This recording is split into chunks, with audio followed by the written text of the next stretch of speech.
Hello, everyone, and welcome to the Wright Perspective. Today, we're going to recap and review the 1997 romantic comedy drama film, Love Jones. And if you were jonesing for the next episode of the Wright Perspective, please take a minute to like, share, and subscribe on every platform that you use to engage with us. She did that real time. I just want everybody to know applications.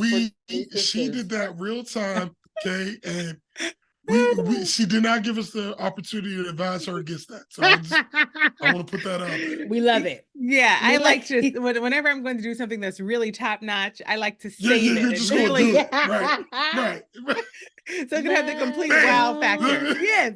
I gotta love Jones. Oh, God. So let's talk a little bit. Let's get a couple headlines on Love Jones. So, Love Jones, it did $12.7 million on a budget of $7 million. If they had me in the marketing department, probably would have done better. As you can tell, it was written and directed by Theodore Witchert and starring Larenz Tate, Nia Long, Isaiah Washington, Bill Bellamy, and Lisa Nicole Carson. The movie didn't win awards, but it definitely became a cult classic, and at the time, it was just completely refreshing to have a film about Black people that wasn't like using violence and recreational drugs as like, the main, setting for the story. There was no crack epidemic in this movie. There's actually an article. I'm going to read just a quick little piece of this article that James found. It's on Huffington Post, and it's called Reflecting on Love Jones 20 Years Later. And this is actually a really good article, but here's one little piece of it. And let me see. I'll scroll back up and get the name of the author in a minute, but I already have it at the point. So this is about the Love Jones and Black cinematic history. She says, the significance of Love Jones in African-American cinematic history is quite interesting. In many ways, it signaled a much-needed shift in how Hollywood films depicted Black love. Keep in mind that 1997 is just several years after the release of popular romantic dramas such as Poetic Justice, 1993, and Jason's Lyric in 1994. Both of which are films that display Black romantic love in the context of urban violence and ghettoized activity. In fairness, this obviously doesn't tell the whole story of either of these films, but it is the context nonetheless. What made Love Jones so different was that it gave a compelling depiction of Black life that wasn't saddled with tired cultural stereotypes and Black pathology.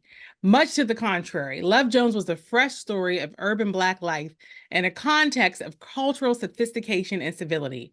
In fact, according to the film's producers, quote, they wanted to make a modern film about African-American life that did not use violence and recreational drugs as elements of the story. Yeah. So that's the legacy of this film. And for some, that legacy, would be enough to consider this movie a classic. But today, we will determine whether it is a classic from the right perspective. We'll do a recap, we'll discuss the movie, and then we'll take a vote using a voting symbol that we are going to pick, especially for this discussion. But we got to start with intros. Kick us off, bro. Hi, I'm Aubrey Wright, and I'm the oldest. I'm Genia Wright, and I'm the middle. And I know you are mine. I'm Brittany Wright, and I'm the youngest. And that article I was reading from y'all, he's in not rare form, apparently. The author of that article was Billy Michael Honor. Okay, and that was published in 2017 on Reflecting on Love Jones 20 Years Later on HuffPost.com. But y'all have good articles. They do. I mean, I just appreciate they seem to have a pretty good racial diversity in their contributing in their people. Because I feel like when I'm going to HuffPost, I'm finding people of color. So I do appreciate that. But again, I don't know about their details. You never know. But y'all, so it is Love Jones time. And I have to personally say, I have been looking forward to this episode. Sis, didn't I say it to you last week? I was like, I'm genuinely looking forward to this movie, to watching it, to recapping it. I feel like you and Aubrey had the same sentiments of like, I can't wait to talk about this movie situation. So I'm happy. I didn't know. I've never seen Love Jones. This was your first time seeing it. This was my first time seeing it. Get out of town and never come back. What? This was Does he my first live in time seeing it. Brigadoon? And it's- Disappear into town. Did the town disappear? Go to Brigadoon. Go to Brigadoon right before it disappears. I was I'm gonna start saying that to people. Sam, we gotta start saying that. We gotta bring it to Brigadoon. I wish you were gonna bring it to oh my goodness. Oh And in fact, I'll tell you, if you don't know about Brigadoon, please refer to our episode on Brigadoon. I wish I knew how to the like first musical horror film. I'm gonna pull up what episode that was. Go ahead, bro. Yeah, I actually spoke to a friend of mine because the movie evoked quite some emotion in me. And I called a friend of mine just to talk about it. And it was interesting because we spoke for about 10 minutes. He wasn't believing that I never saw Love Jones. You know what I'm saying? But like he was trying to bring it back. He was like, I mean, you must have seen like he thought like I may have thought I never saw it, but there was just no way. And I wasn't even refuting him in a like I was like, look, I understand like your sentiment.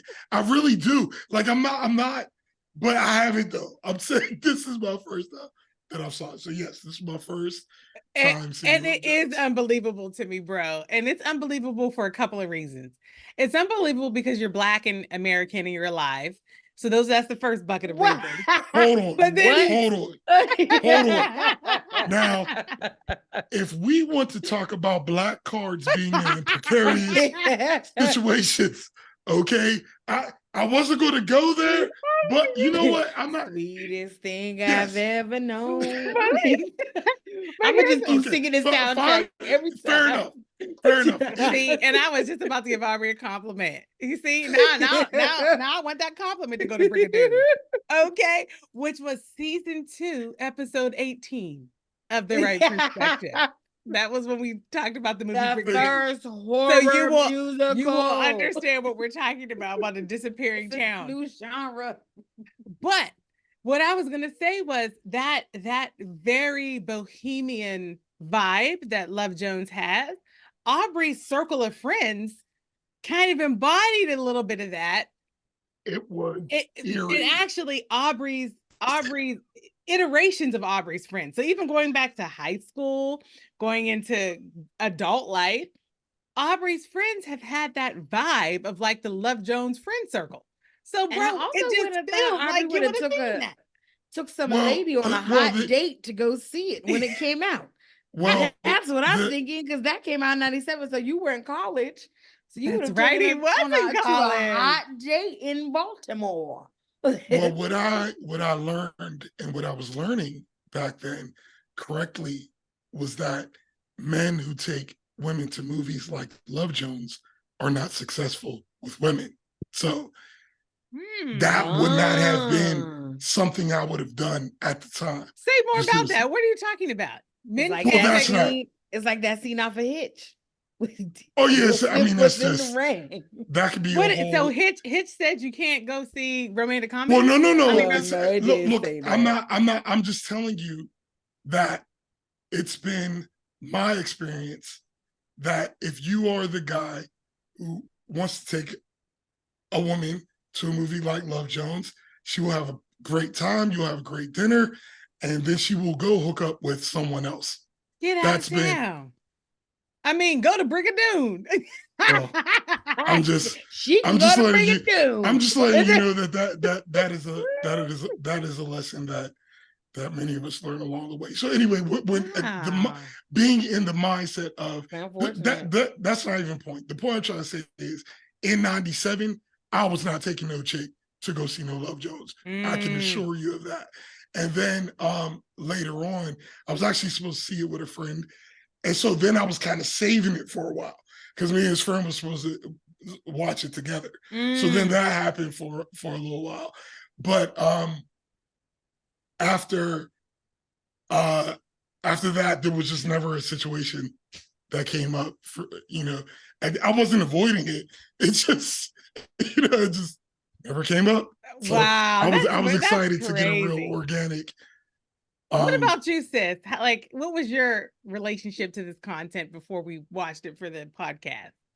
When this came out, I was 11. Yeah, So right. things like this, when it came out, I generally just was not allowed to go see it. It wasn't really until high school that I could start watching these Black romantic comedies. So really, Love Jones for me for a very long time was just, I know it's a Black movie and I knew it was a part of culture. And that one line that Larenz Tate says, I'm the blues in your left trying to become the funk in your right, or I might have gotten the Thaz wrong. No, that's it.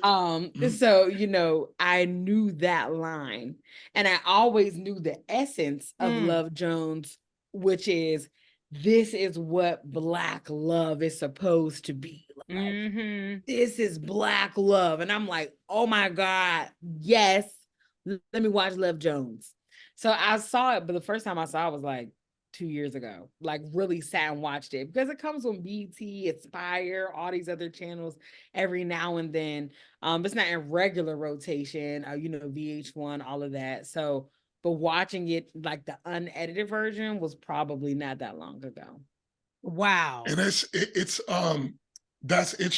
interesting because Love Jones has had a huge presence in my life, because for me, the soundtrack is the best soundtrack. Oh yeah. Period. And I should. So yeah, we'll circle back to the soundtrack. So it's just it was also interesting that I have heard both of those poems so many times in my life. Both of them without so seeing many the movie. And I've never seen it, but it was just interesting. I know those parts as if I've seen this movie so many times. Yes. And I didn't understand that this was literally like basically the beginning of the movie. And you get that feeling listening to the soundtrack that you've gone through a journey, but it was also interesting seeing that in context. Yeah. For the first time. Well, let me just say, I am different from both of you all. And maybe it is about the timing for me, because I graduated from high school in 99 and started college in 99. So it was just a couple of years after this movie came out, and I have seen this movie 10,823,657 times. And I had the soundtrack when I had a car, when I lived in the DC area, which was for like 14 years. And I was a person with a car. I had the Love Jones CD in rotation all the time. That one and The Best Man, those two. Listen, I was listening to those, okay? And every girl, like, if I just think through my circle of women friends, okay, we have all been our entire adult life chasing Love Jones moments. Anytime you go into any cafe, you're like, ooh, is this a Love Jones cafe? When I had girlfriends coming to visit me here in New York when I first moved here, I made sure to take them to spoken word cafes, because we could have Love Jones moments sitting in a spoken word cafe. Meanwhile, you mean hoteps and got no job. But I will tell you, we were never, let me tell you, as much as, and I swear, if you ask any of my girlfriends, they would be like, yes, we've been chasing Love Jones. Because I just feel like we had that feeling, that bohemian feeling of like, ooh, look at us. Look what we're up to. We're so deep. We're dissecting love. Oh my God. It was just, listen. We have been chasing it. Oh, forever. We continue to chase it. I'm sorry. I started testifying before you finished. Testify. I'm sorry. I apologize. Real time. I'm just saying, it was eerie, the level of realism that was depicted in the sense of, especially in the 90s, and the colors and how Everything. we was just so deep. Like we Everything. Y'all couldn't just sit down and watch a little fun movie. like so. A little But can fun I ask you this? situation. And I really am asking because my experience of Love Jones is with the soundtrack. So obviously these songs are some of the most romantic songs ever created. I mean, Love Jones has songs that can change the outcome of an evening. Like they have powerful songs. It is an excellent CD. Absolutely. So it's always been romance in my head, but was this considered a romantic movie? Was this supposed to be like a romantic movie, or was this a tragedy? Well, the internet was calling it a romantic comedy drama. And my experience of it was that it was a romantic comedy drama. Yeah, that's but it's not romance in the way that it's like, like a Christmas movie where there's like an inevitable happy ending. It wasn't that kind of romance for me. It was just intimate. It was so intimate. And there's just something, it was a love story, but it was also about growing up and maturing in love and maturing in relationships. And so that it was romance, but with a broader definition to me. Gotcha. That's how I experienced it, And actually the depth of it, y'all, is what made it tricky to pick a voting symbol to recommend. Oh, here we go. Now, if you're new to our podcast, we always pick a voting symbol, and at the end of the movie, we're going to vote. We're going to use that symbol to vote to see if the movie is a classic from the right perspective. And the movie has to get 3 of whatever that thing is, okay? Because it has to be unanimous. So, I have one recommendation, okay? Better be the most obvious and let it go. I know y'all want microphone. I know, obviously, Aubrey. I wasn't even thinking microphone. What were you thinking? I was pulling up the picture right now. I was literally pulling up the picture from because I want the old school microphone. I was thinking a CD. Huh. Or a record. Or a record. I can see it. Oh, I can get with record. I get with vinyl record. Well, I was going to recommend a poem. Right. Now, so when you think about when you think about this movie, okay, what was really happening all throughout this movie, and what happens to young people who are trying to understand love and relationships? It is miscommunication. It is the disconnect between what is actually going on inside your head and what you say and what you do. Okay. And there's lots of reasons for that disconnect. Sometimes the disconnect is because you're playing games. Sometimes the disconnect is because you're not self-aware, and sometimes the disconnect is a lack of experience, and you're still somehow hung up on whatever dogma, you were raised into about how relationships are supposed to pan out. What the TV said, what the movie said, what my parents said. So there are a lot of reasons for that disconnect. But when I think of what a poem is, when you get right down to it, it is an opportunity to with thoughtfulness pull what is inside out and to share it out and to document it out, especially with spoken word poetry, which is the kind of poetry that was in the film. So you aren't just writing it so that it can live on the page and be experienced. You're writing it so that you are then planning to present it.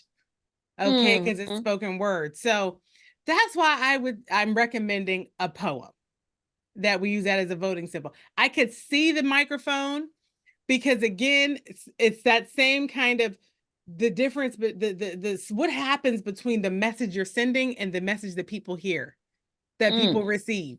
You know what I mean? There's something there that this movie explored. That sometimes it connects, sometimes it disconnects, but there's noise. There's noise in the channel between the messenger and the receiver sometimes. But sis, when you said vinyl, that resonates too, because there was something in this movie that was so much about like we're modern and we're current day, but we're also like there was something in it that was just nostalgic. Yeah, It was a almost like respect. yes, and they were calling on old like creative artists from the past and pulling their energy and their artistry into current day. And so it was very much about who these people were. So I could see the vinyl record too, sis. I don't know, bro, but you were thinking microphone. What was making you think microphone? Well, I mean, that to me, that it's pretty obvious. I mean, I don't have any. It's that whole. First of all, We know what he picked. First of all, you broke it down so that it was forever. Okay. Okay. Them pieces quote. cannot just be saying- glued together. I'm just saying, man, like back then, you know, in that time, it was just such a realistic depiction. And I'm just saying, so much revolved around those open mic situations. So many, and I'm talking about for people you are meeting for dating or networking or whatever, but like usually those types of people all migrate around the same stuff, you know, and it was almost like they just took a video camera and put it in an open mic night. Okay? Wow. And so, I mean, because you got to think not only it's the 90s in Baltimore and Washington, D.C. Oh, forget it. At Howard, like, everything was a Howard word event. Howard and Morgan State, you know what I'm saying, being an hour and a half from each other. Like, it was just, that was just the whole. There were and spoken word things going up everywhere. Everywhere you turn. There everywhere. were. And the thing about it is, and you know, this was even something I hated about it back then. But the thing about it is that back then, okay, to sing, you got to be able to sing, right? To play an instrument, you got to be able to play an instrument. But to write a poem, all you got to do is say it's a poem. And like, who is going to tell you your poem ain't a poem? So like, when we're at these poetry nights, you would see some amazing performances that I'm so glad I got to see.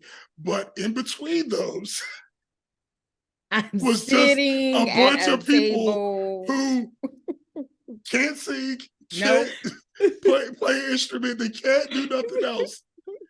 And we over here too pretentious to even critique you on that horrible poem you just read in front of all of these people. So you're just still getting dopamine hits. And if I had because it was love, it was so much love. And if I had $1 for every time there was some dude getting on the mic simping for some chick in the crowd, okay? First of all, it wasn't simping back in the day. No, that was simping. No, what's the word for it though? Whatever it was, it was simping. I don't know what you call it, but it was simping. That was, but what I'm saying is, I wasn't even mad at seeing it because that is how it would happen. That is exactly how it would happen. It would be some dude who's just thinking that this woman is going to hear this and her brain is just going to be blown away. Okay, well, bro, you have just you've led to one of my discussion questions here. Now, James and I had a wait a minute. Now we haven't picked the voting symbol before we get into discussion. But let me throw this out. Let me throw this out. But you're right. My question is: was Darius freestyling when he did that poem for Nina at the front of the room? And James felt like he was doing what you were talking about, bro, where he just, or no, he was like, the poem was for her. And what I felt was that he was already going to do that poem, but he just gave it the title, A Blues for Nina. Yeah. For me, it's irrelevant because either way, he shouldn't have did it. So it doesn't matter if it was written, if he just did the title real quick, but it was the poem he was about to say. And let me be clear. I'm not talking about reading a poem to I will read 1,000 poems about Mara in front of the whole world because that's what she deserves. That situation was simping because he just met her. I thought it was a sweet thing. Like he was already going to read that poem. A woman will never. The reason why it clicks on the corny vibes in most women's heads when a guy does that is because she knows she don't deserve that. It's not corny. It's sweet. It is corny to read a poem from some chick you just met. Talk about it's a blues for me. And here's the thing. Oh my God. That is what started the whole trajectory. I want to change my voting symbol recommendation to hater. Because that's what Aubrey is right now. Well look, the point I was, we could get back to this in the conversation, but the reason why I was saying Mike is because that really was the center of all of that. Because like it wasn't just that, because some people would sing, some people would do stuff. It was all about the performance and the expression and everything like that. So anyway, that mic is just, and it was funny you said it because you knew where my brain was going. I knew it. I was sitting there literally like pulling up the mic. But as always, when you describe what you were meaning, you're not wrong. So. Well, I gotta say, it sounds like Brittany, you were also thinking vinyl. I think of the three of us, since Aubrey was the most adult during this period, maybe Aubrey should get to pick. Can you be down with that, sis? Oh yeah, let's go. Okay, we got those options. Well, that's all right. We got poem, microphone, vinyl, CD. It's all right. That's my lady. That church lady in the background. I was so weak. I'm gonna let y'all know we was deep. I love her. We was deep in the late 90s. That's all right, baby. That's all right. Oh, y'all don't know how deep we was in the late 90s. I was looking at that whole room, but I was assessing it way in a different space. I was like, oh man, all these single black women. It was eerie. It was eerie. It was just eerie. With no men. I was like, dang. They had some men, sis. There was men in there. There was like 7. And they were all sitting at one table. And so and you see how everybody was like, their gear was like colorful and like everybody was like clean and I'm just saying. That is a vibe that I definitely been looking for now. And it's just like, you can't find it. The spaces are not, or you just have to go to somebody's house and have it. Come to New York. It is here for you. I don't like that trade-off. Can I say one thing? It's dirty. It stinks. No, thank you. Mm-mm. Can I say one thing? Yes. Can I say one thing? What he was doing was definitely simping. There's no and were we over talking and over deep and all of that and corny and that? Yes, all that's true. But if I could go right now, I would be so excited to be in that room with all of these things happening. Absolutely. Because it was just a vibe. That's just what we were doing. It didn't even matter. It felt so good. It just felt good, man. It just felt good. Even me sitting there thinking, look at this simp dude. That felt good too. All of it was just an interesting time to experience. So what is the voting symbol, bro? You were there. I want the mic still. Excellent. The old-timey mic. Old-timey microphone. Because the serious poetry slams. Oh, they hold the old-timey microphone. They're gonna break that out. And they had a piece of African cloth hanging on that microphone. Were you there, Brittany? Listen, it is a vibe that helps. I thought you said you were 11. It sounds like you were there. Sounds like you were there. My soul has been wishing I could have grown up in the 90s because I have been lost since 2000. I don't understand the 2000s. It's been 24 years. I don't understand what's happening. take me to the time where I understood, but I was too young to do anything with it. You want to bring it down to the 90s. I want to bring it to the 90s. Please. Well, so let me tell you, when I do want to go back there, all I've got to do is pull out my CD. I got to pull out my CD. Let's talk through this music because we did hit on it here. We already started talking about it. We can't do like Spotify. I feel like we are way out of order. Is it? We're starting with There's the music. never an order. But you didn't do the recap. Oh, forgot to do the recap. It's so good. Okay. So, listen. The voting symbol is the old-timey microphone. Okay. At the end, the movie must get 3 old-timey microphones in order to be considered a classic from the right perspective. Right. And another thing we always do in the Right Perspective podcast is a quick recap. Why? Because our content is old and people can't really remember all the details sometimes, or they haven't seen it and they still want to participate in the podcast and enjoy it because it's super fun. So we do a recap. Spoilers abound. Okay, here we go. Recap. I love that we started talking about it before the recap. That's totally. Funny. And bro, listen, it would have been the end, and I'd have been like, "What about the recap?" I'm happy to remember. Okay, let's do a quick recap here. Darius Lovehall, played by Larenz Tate, and Nina Mosley, played by Nia Long, are 2 beautiful late 20s single people that meet in a spoken word cafe in Chicago and take a liking to each other. Nina is a photographer in major transition. She's just experienced the end of a long relationship and engagement when the man she was with, Marvin, played by Khalil Kain, seems to have abandoned her and moved to New York. Right around that same time, she loses her job and has to move out of the apartment she was sharing with Marvin. She ends up just confiding in her best friend Josie, who's played by Lisa Nicole Carson, that she's done with love. Okay. Darius is a writer in major transition. He has just quit his job to realize a longtime dream of writing a book.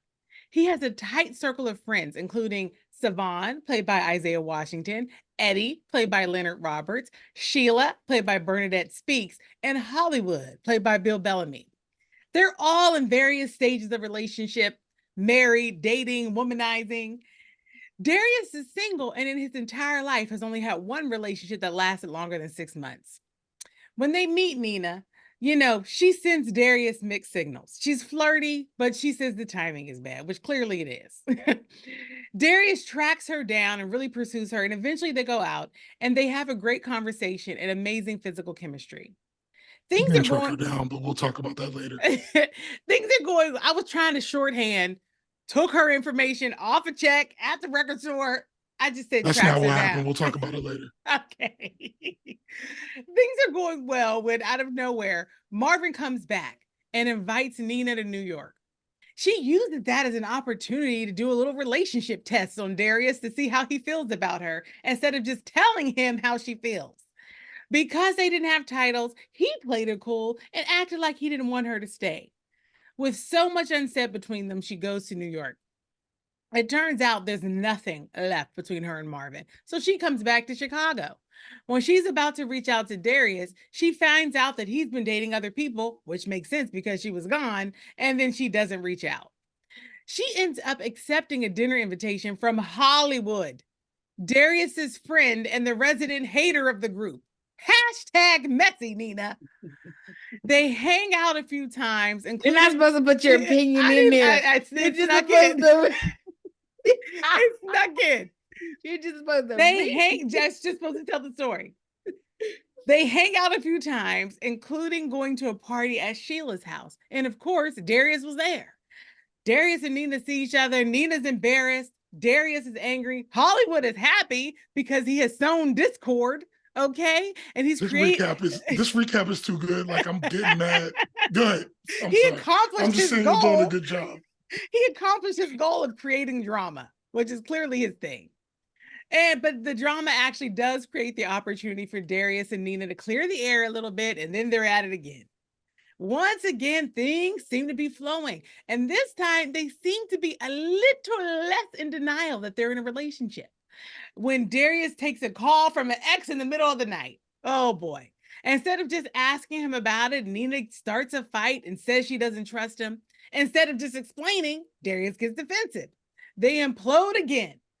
Just as Nina gets a call from Vibe magazine for a job in New York. She takes it and leaves for New York. Darius tries to stop her, but he just gets over himself just a few minutes too late and misses the opportunity to intercept her at the train station. It turns out that she is successful in New York in her new job, and Darius is also successful in his writing. He completes, finishes, and publishes his book. A year later, Nina comes to Chicago for a photo shoot for work and goes to the spoken word cafe, and she reads a poem dedicated to Darius about their love. Fortunately, he's there and he hears it. They reunite in the rain outside of the cafe, and they finally admit to each other that they're in love. She lives in New York, he lives in Chicago, but they're going to try to make it work and just be together as long as they can be. The end. That was a good recap. Thank you. Thank you. And I didn't need to watch that movie again recently to do that recap. I know this movie. Backwards and forwards. Oh my Before gosh. we started talking, the first thing I said to my siblings was that Nina's a little toxic. Using a current word to describe who she was back then. Okay. Say more about that, sis. Just that, first of all, not saying, which I don't want to like say like, oh, this is horrible. But this is, I think, something that many people are not taught how to just say what they think, what they feel, what they're experiencing. She definitely was not doing that. And also just the fact that you went out with your situationship ex, you went out with his friend and began having like, just a good time with him. Allowing yourself to be pursued in that way from this situation, knowing that it's not even an unwritten rule at this point. It's a written rule that you don't do that, especially if it's in the inner circle of that friend group. You do not do that. And so I just really, and then also right down to watching her kind of take on the traits of the individual she's dating. So Nina had an issue with, what's his name? Darius's smoking in their very initial interaction. By the time they broke up, she was smoking. The type of alcohol that he was drinking, he would offer it to her. She would say, no, thank you. By the end of that, she was drinking that same type of alcohol. So I'm just watching her take on traits that she doesn't even like about someone. And so when I see that, my mind is like, yeah, she's still learning herself and who she is and who she wants to be. And she's taking on these other traits of individuals that she would normally deem to be something negative. And so I was just looking like, oh, Nina, you're making some choice decisions here. Yeah, you're my but and let me be clear, that does not negate Darius and how he showed up in this movie either. But just, and I want to start how Darius showed up. He also was toxic as well. Say more about that, sis. Greatly disagree about that. Why do you say Darius was toxic? So when you are jumping into, I see there's nothing wrong with finding someone attractive. That's how conversations start, right? But when you're getting into this space of getting so deep into something so quickly, that lets me know that some of you don't have boundaries somewhere that should be checked. And then also when you are getting someone's address that you have only met once or twice, and they also, and the other side of this as well, if someone has clearly stated to you, this is a bad time, this is not what I'm looking for right now, like, let's like be cool, like we're good, believe them. Like you're pursuing something with someone that is very clear that they're not wanting something else, but you're still doing the things that could make them want to see you as more. May I And address then those 2 points before we move on? Do it, bro. Do it, please. do. Okay, because I don't want us to get too deep before I just address those 2 points real quick. So first of all, somebody's about to go to Brigadoon. can we please go back to discuss his history? We're saying a person doesn't have boundaries, but his history was what?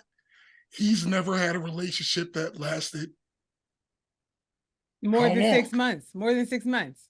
Okay, so this is not a person who has boundary issues. But a boundary issue could be also having too many boundaries. But also being but the point that we're talking about is serial monogamous. Listen, he's not a serial monogamous because he doesn't have long-term relationships. Mm-hmm. What I'm saying is he's a person who is, for him, he has his relationship boundaries difficult to penetrate, and he typically has light relationships with women. The point is that he went in too fast. But from what I heard my whole life is that women want to be identified as this was the special one, though.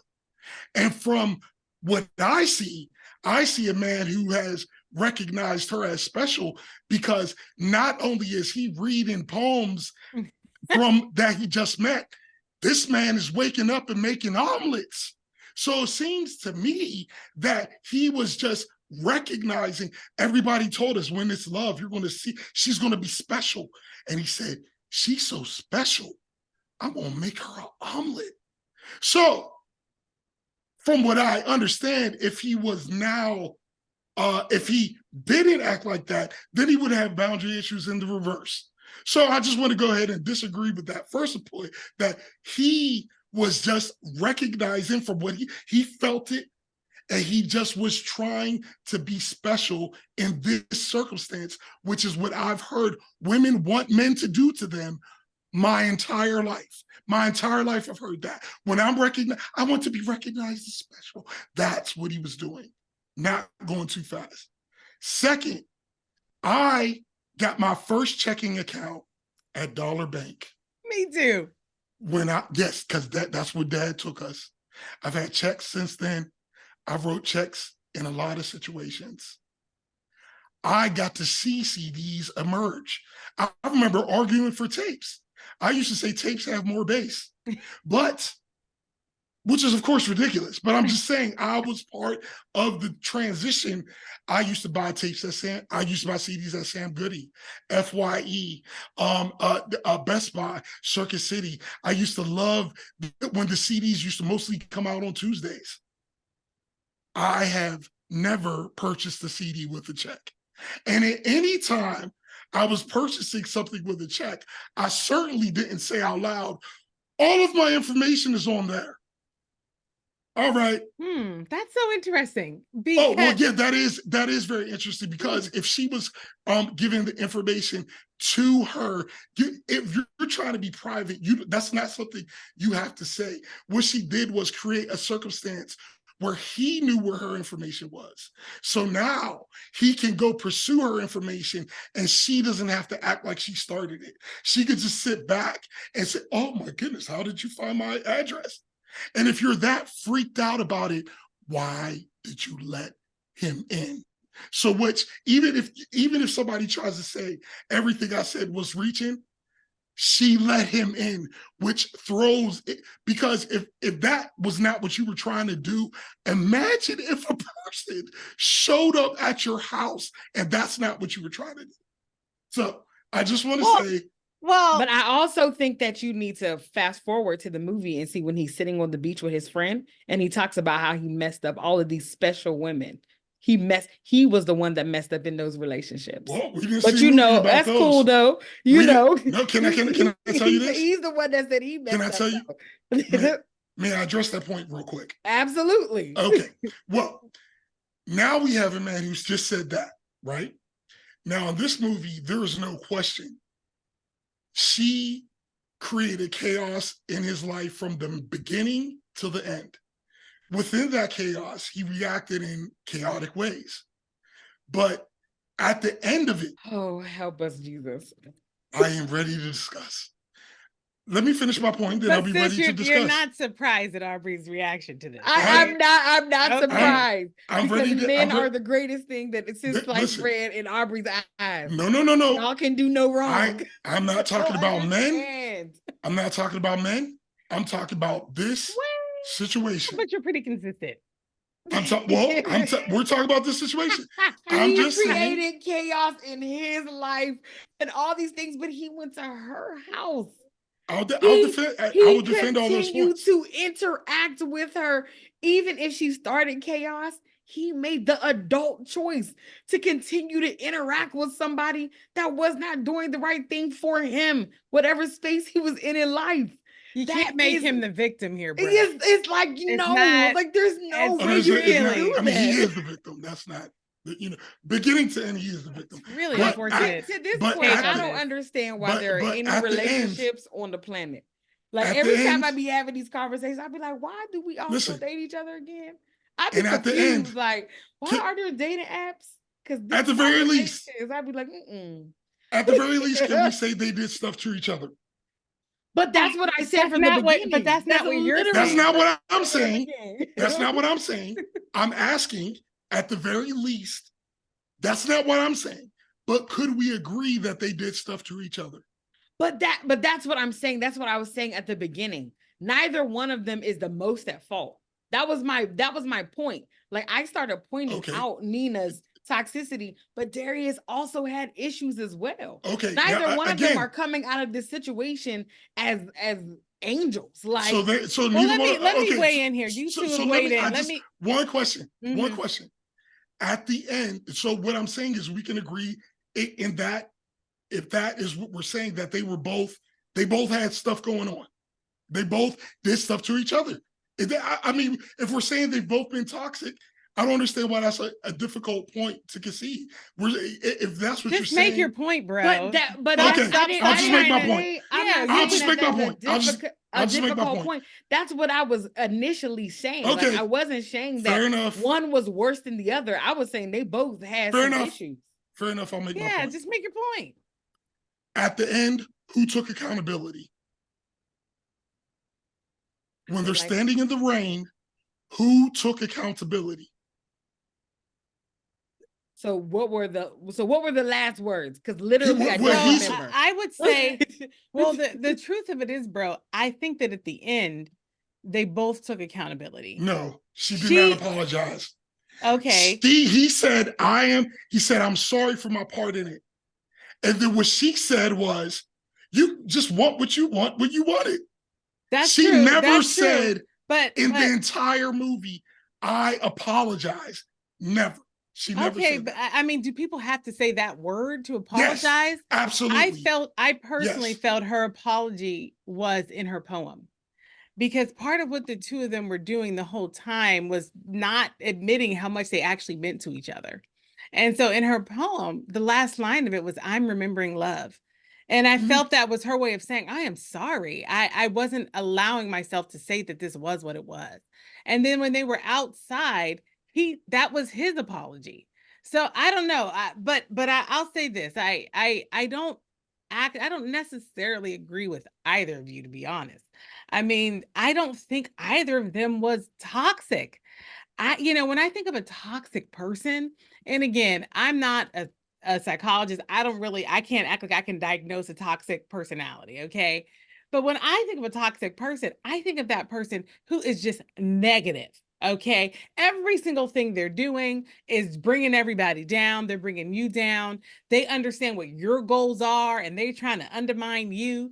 And they're not just sabotaging themselves and their own, desires. They out to sabotage other people. In fact, the person that I would say was actually toxic in this movie was Hollywood, because he was the one that was, I would say, setting out to hurt, setting out to make a point, using a person to get at another person.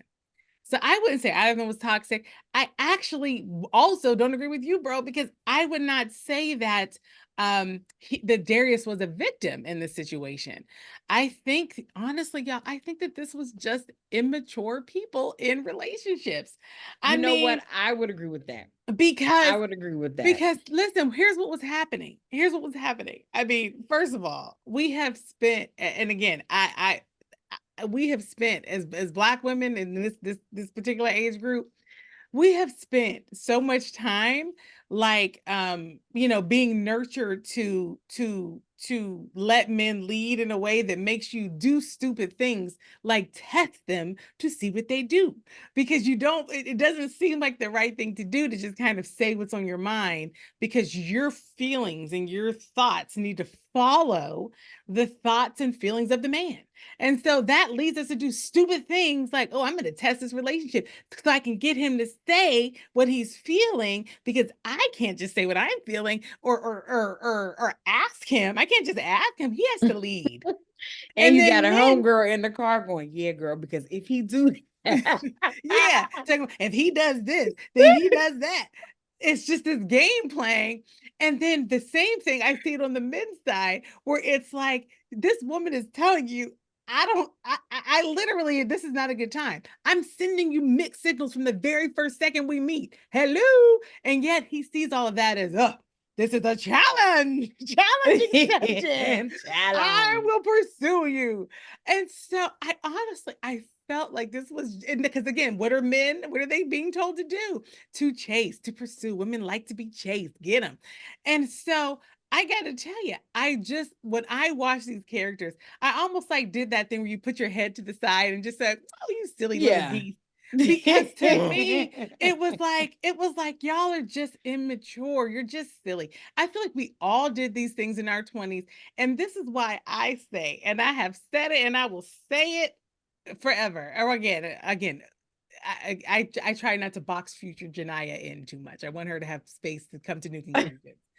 But I have always said that people should not even try to make assertions like about who they are in work, in love, in family, or anything like that in your 20s, because you don't effing know. You don't know. You're just out here doing stuff.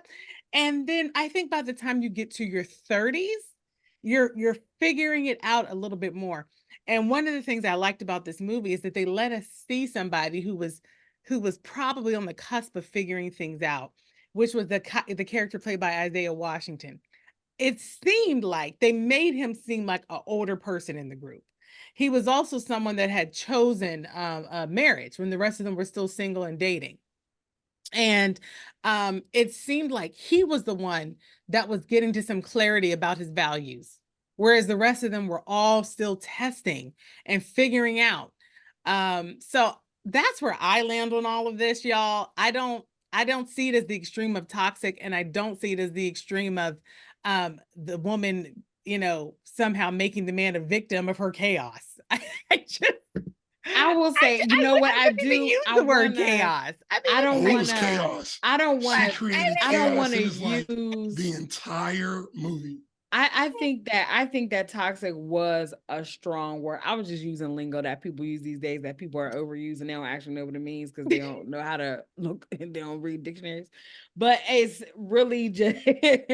So I will definitely agree with you, and I will roll my words back. I won't say it was toxic, but I will say that I love that word. It was immature. These were immature interactions and immature decisions that were being made. I will definitely. I agree. In the beginning, that's the beginning of the movie, word. He was being nice to her. The whole movie premise is that her ex asked her to come see him. And her solution to present this to him was to say you're going. And if he gets mad, then you should stay. That was her solution to how to communicate this. Yeah, and we're saying I gotta because what we could call this is the movie that wouldn't happen with a single conversation. Because if she would have just many things. I mean, if you just think about I think I want to challenge all three of us, to just own the fact that in our 20s, we didn't say everything that needed to be said in relationships. It's just the truth. Not. Absolutely not. For me, no. After I got out of my one relationship, bro, in that relationship, do you feel you said everything you didn't need to be said? Please keep it real, because I was there. I don't have a lot of regrets about how I was. I didn't ask for regrets. The question is in that relationship, but this is one specific nugget of question of one little teeny part of the intricacies of a relationship. Is this communication piece? Do you really feel like you said every single thing that needed to be said? Yeah, especially on things of that magnitude. You say yes, you did. I feel comfortable that I was a good communicator. I do. I feel comfortable that I was a good communicator, and I feel very comfortable that what I knew and the whole way that everything went down in this movie, and that being understood as, oh, we're just immature people, figuring stuff out. That is why myself and so many men like me just choose not to participate in that whole thing. Because what should have happened is she should just, or what could have happened is my ex offered me this ticket. I'm having a lot of conflicted feelings. And they could have just had a conversation. Very simple. It's true, bro. Bro, at the same time, Darius. So I'm answering your question. No, I do not. I feel Darius also in that moment could have just said, Nina, honestly, this feels right. like So you're he's playing supposed a game. This feels like you're playing a game. It feels like you're presenting me here with a really unfortunate circumstance, and you're trying to force me into defining our relationship. I would also agree that would be the best way for him to. But he didn't say it, bro, that. because it but was two immature people in the conversation. What I'm saying is that what I'm saying is this: if they would have, he started off. Why does she have to be the mature one? They both were immature in these exchanges. He was immature in response. But you're putting him in a situation. You're putting him in a situation. Bro, if you're mature, if you're mature, you're mature proactively and reactively. That's like saying you're basically saying I'm not arguing he had the best response. I'm saying it was a response and she started it. Okay. That's what I'm saying. Okay, but let me just tell you something. Why is someone else's actions defining I should never give someone that much power? Your actions are defining my reaction. So if in that moment I am mature enough to go, you're playing games right now. I know you're going to New York. This is happening. Let me lay it on the line. Okay, so in that moment, you're calling me out. So what's happening to me, what you're saying is that, okay, he shot someone, but she gave him the gun. It's like there's no responsibility. There's no responsibility in that. That's not what being responsible for yourself. But no, like the proper well-adjusted response was to put her in the category of never serious and just wait for her to go through whatever she goes through. Is that mature? And when she wants to come back around, a good response either. You have some fun. And then because to put him in the situation, you put him in a situation where he's trying to be good to you. And your response to him is, I'm going to go see my ex and I want you to see me off in the train station. But bro, I guess what I'm struggling with is that you're acknowledging how immature she was, and you're somehow making him a victim of that immaturity instead of also acknowledging that his response was also silly. I would acknowledge he should have left her alone. Well, here's I want to share Genia and Wright's definition of maturity in relationship, and frankly, it's in general. In my mind, I feel like I became mature in relationships and mature in work and mature in my friendships when I said to myself, what serves me right now? And I don't mean it in a selfish way, but it's more about the fact that, the best relationships I have been when there was a true reciprocity. It's like I am getting what I need and I'm giving you what you need, and therefore it's working. And it's the same thing with a job. It's like it's being in this role and saying, you know what? What what's happening here? Am I giving and enough to for it to be successful? Am I getting enough for it to be successful? Like it's to me the mature take is to look at yourself and say, can I show up here in a way that serves this? And are people, am I being well served? And so neither of them had enough self-awareness to do that. I mean, I gotta say, it would be very hard to do a chicken and egg on who was silly first in this. Do you think? Do Because you think? she Do you listen, think? he went up there and did a silly poem. She responded outside and didn't give him her number, did a little silly, I'm not giving you my number. He was then silly tracing her down when she literally said, I'm in chaos. I'm not, it's not a good time. There's too much going on. She then was silly for entertaining him when she knew she was mentally overwhelmed. She was still in her breakup, getting over her breakup. She was silly for doing that. And then he was silly for there were times when a simple conversation, she created a whole argument when he picked up a call from his ex in the middle of the night. Okay. Now, a mature person would have headed that off at the pass. Okay. I personally feel like a mature person would have said, you know what? You right.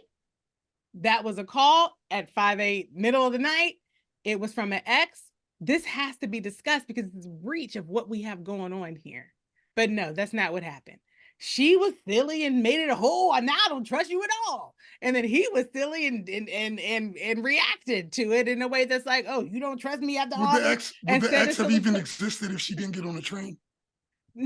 Okay, the ex wouldn't have existed, bro. But do you see how so much silly back and forth happened even before that moment?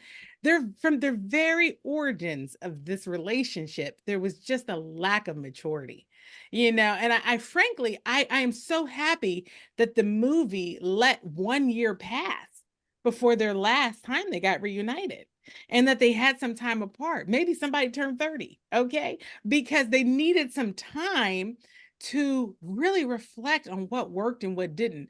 I feel like that's how you get to maturity. That's how you become self-aware. It's with reflection and owning what you didn't do well, because nobody's perfect.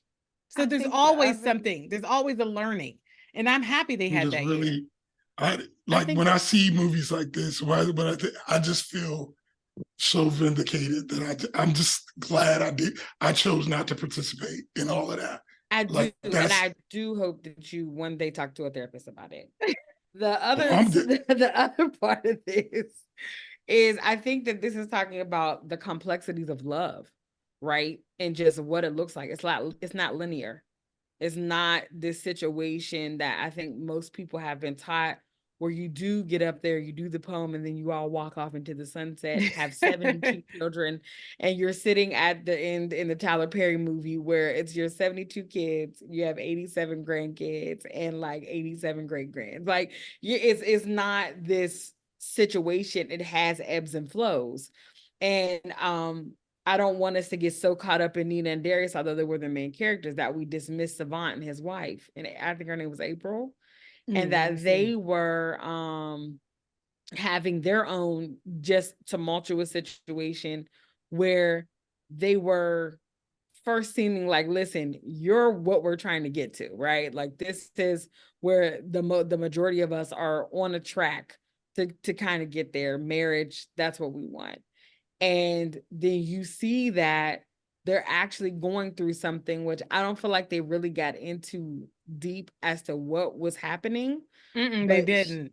She left, very like tumultuous situation, and then he started to date and deal with other people. But as you're getting a look into him talking about it, you're getting a chance to hear Savant, and he's just sounding stuck.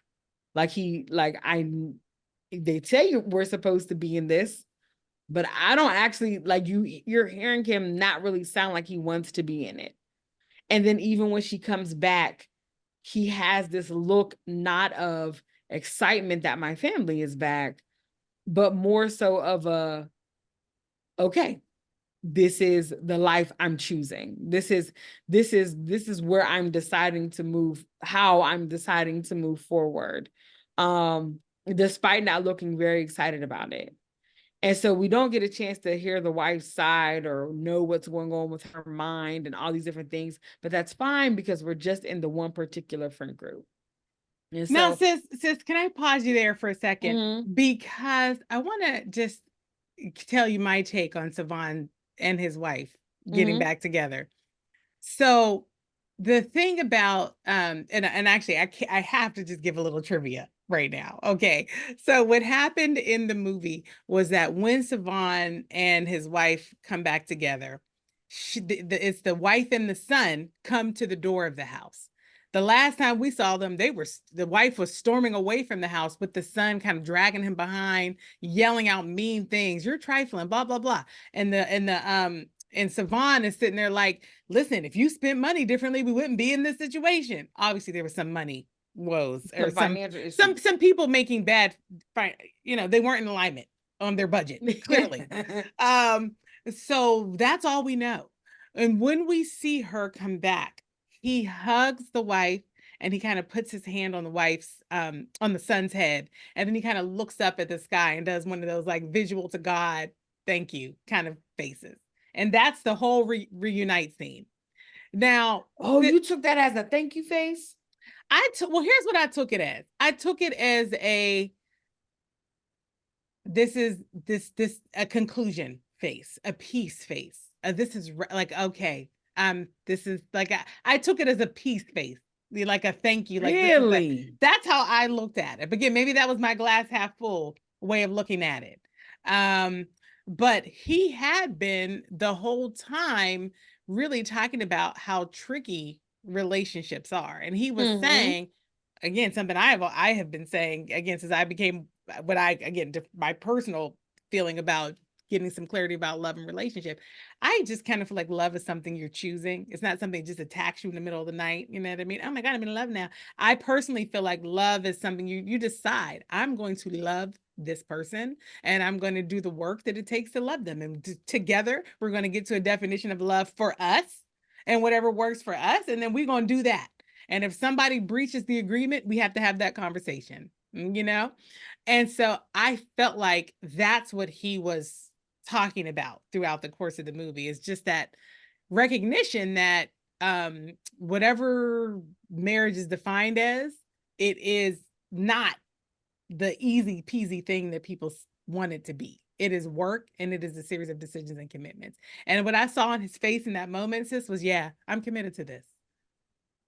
That's what I did saw. Not see that. Maybe I wanted to see that. Right. And I feel like that's what I wanted to see. And I was like, okay, they're coming back. But the trivia, let me get the trivia real quick, sis. Oh, yeah. It's real quick. So the trivia is that I watched a panel discussion. They had the whole cast there, okay, and the writer/director. And they were doing some reflecting. And Isaiah Washington said, after the movie came out, he was talking with Spike Lee, and Spike Lee was like, I love the film, except you botched that scene with the reunion scene. And he's like, how did I botch it? He was like, you botched it because you obviously don't have children. If you had children, you would have grabbed that son up in that moment.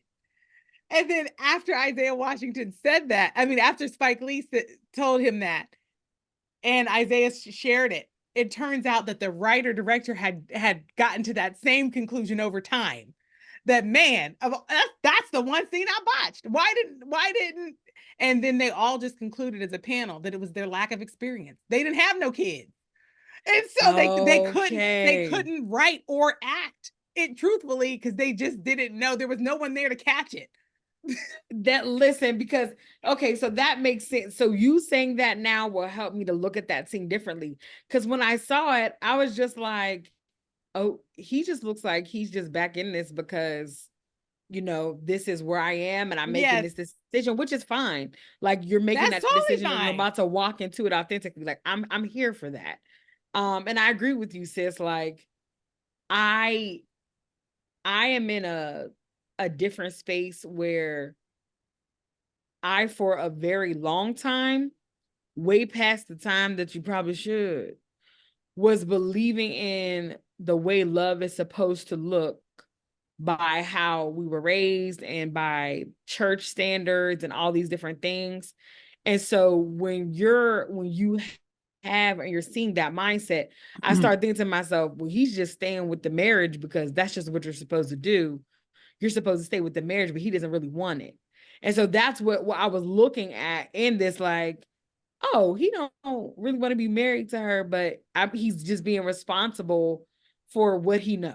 And so, I mean, there was no shade for that. There was no issue with that, but it was just like it was a choice. And so but you saying that, well, that changes that whole scene for me. He just didn't know how to act it.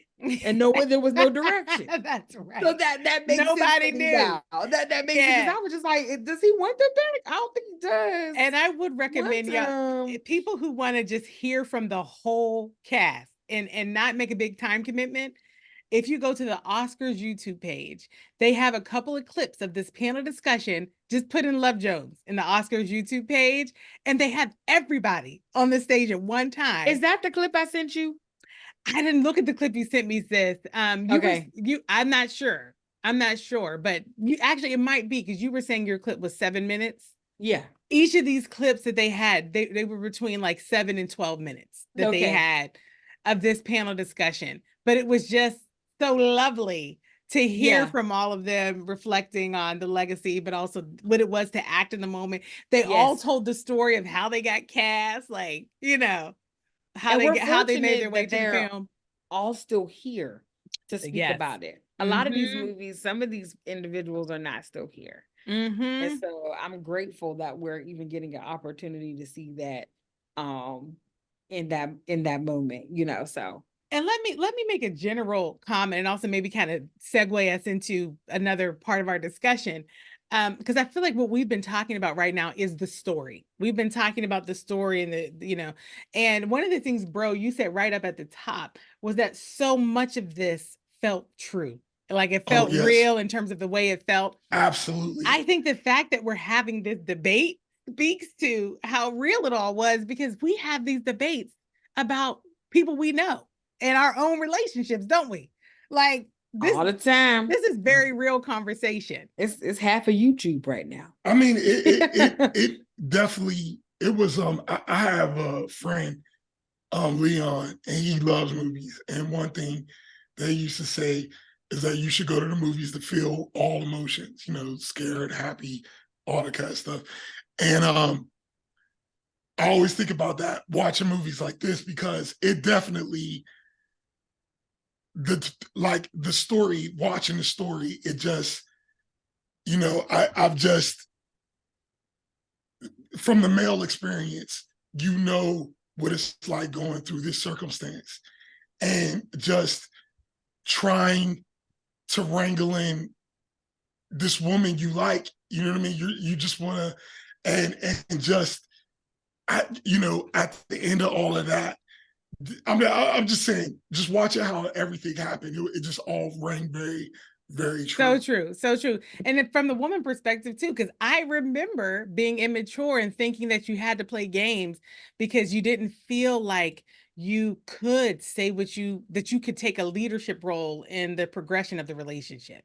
You just weren't allowed. It wasn't the right thing to do. And so you play these little games to try to get the man to take the lead in a certain way.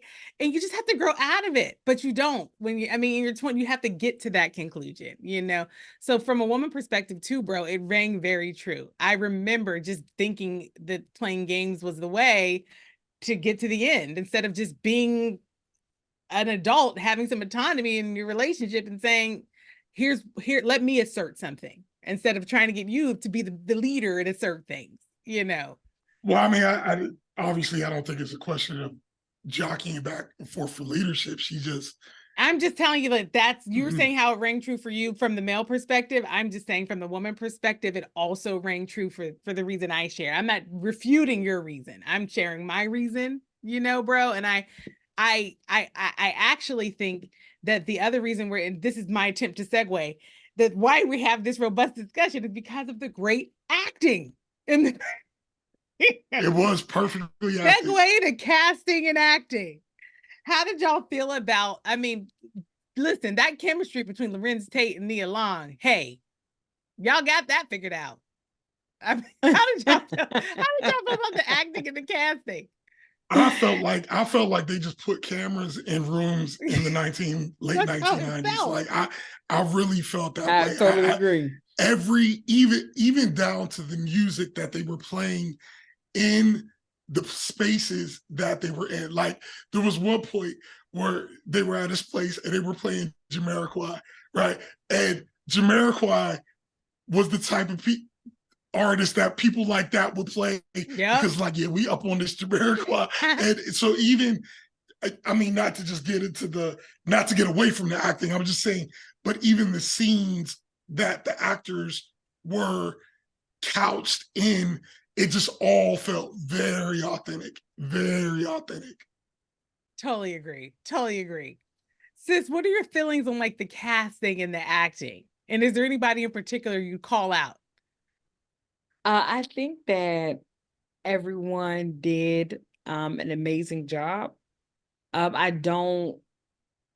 feel like they made it very authentic with how they were moving. You really just felt like you were watching a friend group. Like it didn't really feel like you were watching a movie. It just kind of felt like you were in, like they took out a couple of years of this one friend group. Yes. And you were able to learn a bit about them and just the space that they were in during those times and how they interacted with one another and how they supported each other, how they, how you got to be careful because everybody that might call you friend is not actually your friend.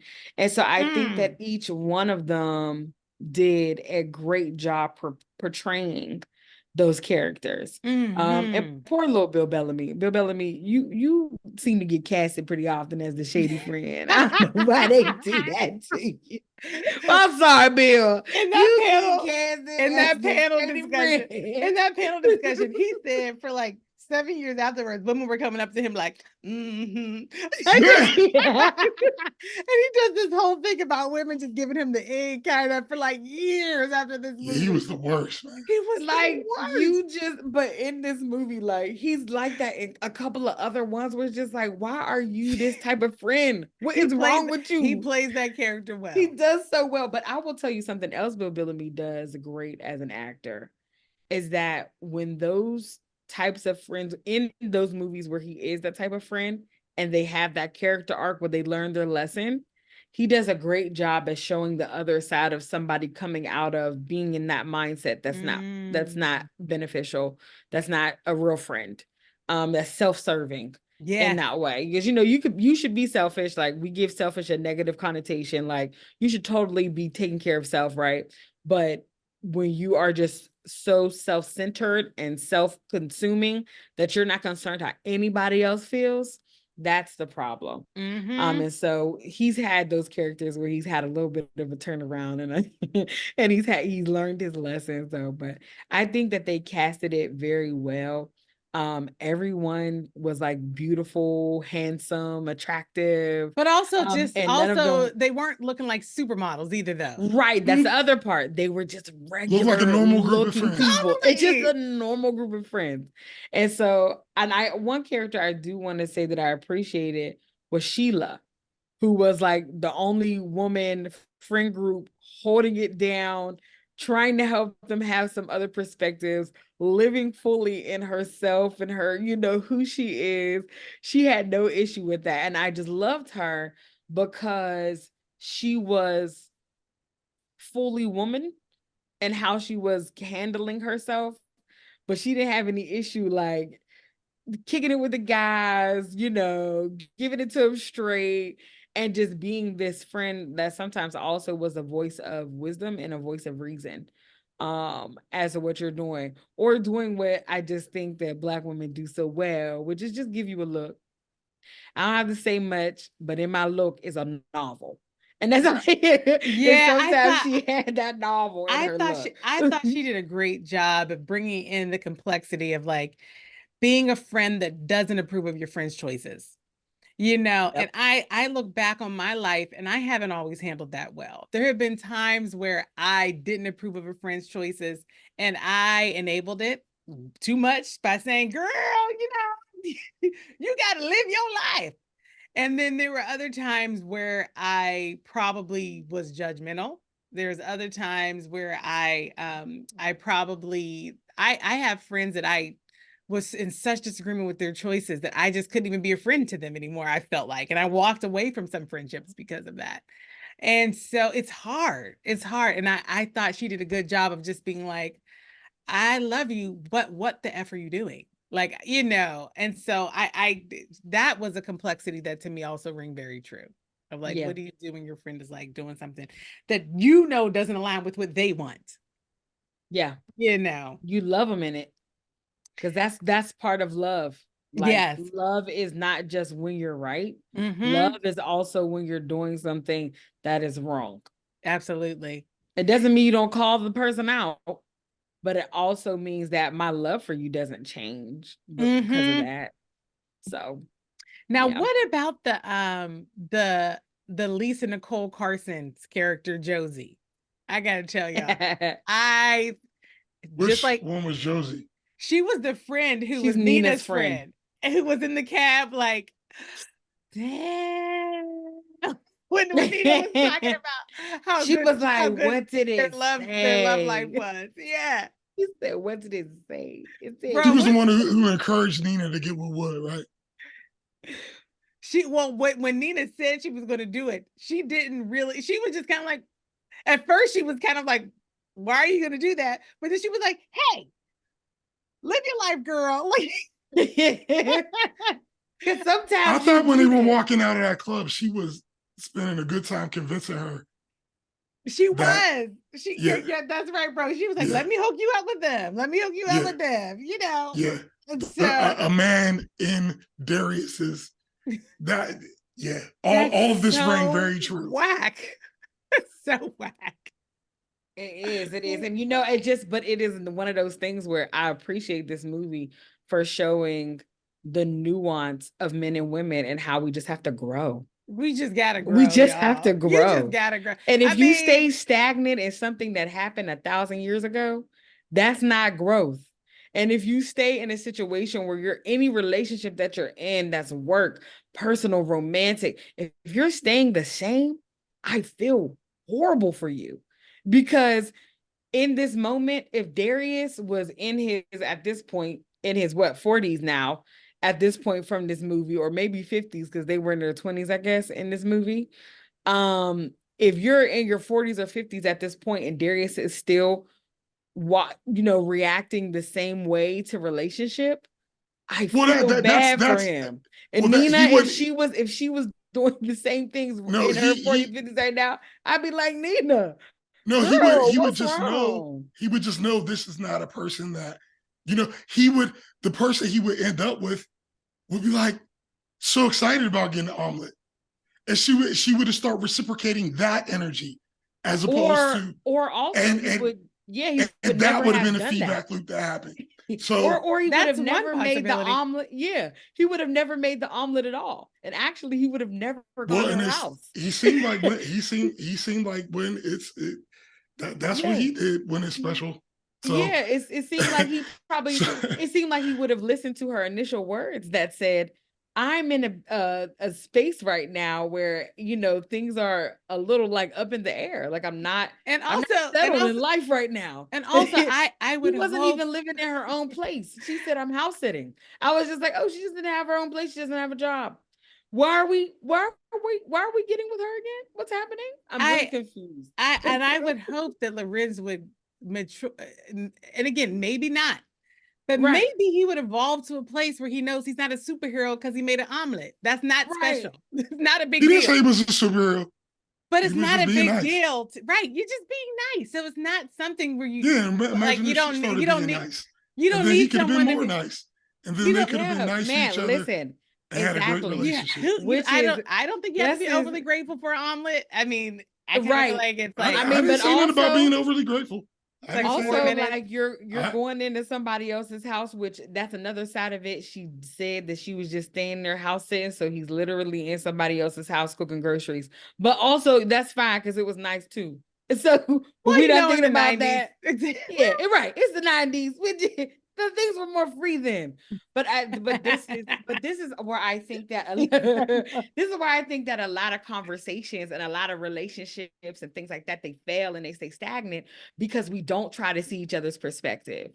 And so if you're constantly, bro, just like, oh my gosh, she's the worst, chaotic, and you're not looking into what Darius did, then yeah, there is no growth in that. And that if he's just leaving people alone or then starting to learn that people are nuanced, right? And people deserve forgiveness, then also you can see like, okay. And then also if I'm communicating authentically in myself, and I know that this is something that's bothering me, so then I'm saying to you up front, whatever it is, at that point, I can go, I did what I was supposed to. I didn't pretend like I didn't care that you were going to New York. I didn't do that. I said to you in that moment, you know, I like you a lot. And I like where we have gone. I know that maybe we started off as something where we were just, physical, like that was it. It was whatever. But I've grown feelings for you. And I will tell you, it's hard for me to think So about he should have been going mature in to- response to her immaturity. Absolutely. No, it's just evidence that they were both immature. But He I'm was saying immature. He was immature. right. But what I'm saying is that if in the moment we're talking about this mature person that you keep speaking of, that Darius was not in this movie, then I'm saying that if we're going into that space, then he would have responded in his authentic in being authentic and saying his feelings. And then that would have left her sitting there looking stupid because she's playing games. Well, But I mean, I'm just moving into that space of, because that's what you're saying, is that she was the only one that was being immature and that he was authentically in himself and making omelets and just the best thing since sliced bread. he was being nice. He was giving it a shot. But that's what I'm saying. Like you're not allowing it to be a situation where he was also making some really They both were unfortunate choices. If I was to talk to him, I would say she's not the one. When she comes around, let her come around, and then let her do whatever it is she's doing. And then when I meet a woman who is beyond that, then you interact with her in that way. You know what I'm saying? So there's no opportunity. You wouldn't say, think about your own actions and interrogate whether there's things you could have done differently to being in this line. Which is what Savant was doing to him. Savant was challenging Darius's perspective, and that was the other thing I loved about this movie. I loved seeing the way the men held each other accountable, because that's how it is, and how they. No. Let's be clear. Don't say how it is. That's how it happens many times, just like it happens to women as well. Like we just it's people. It's people in general.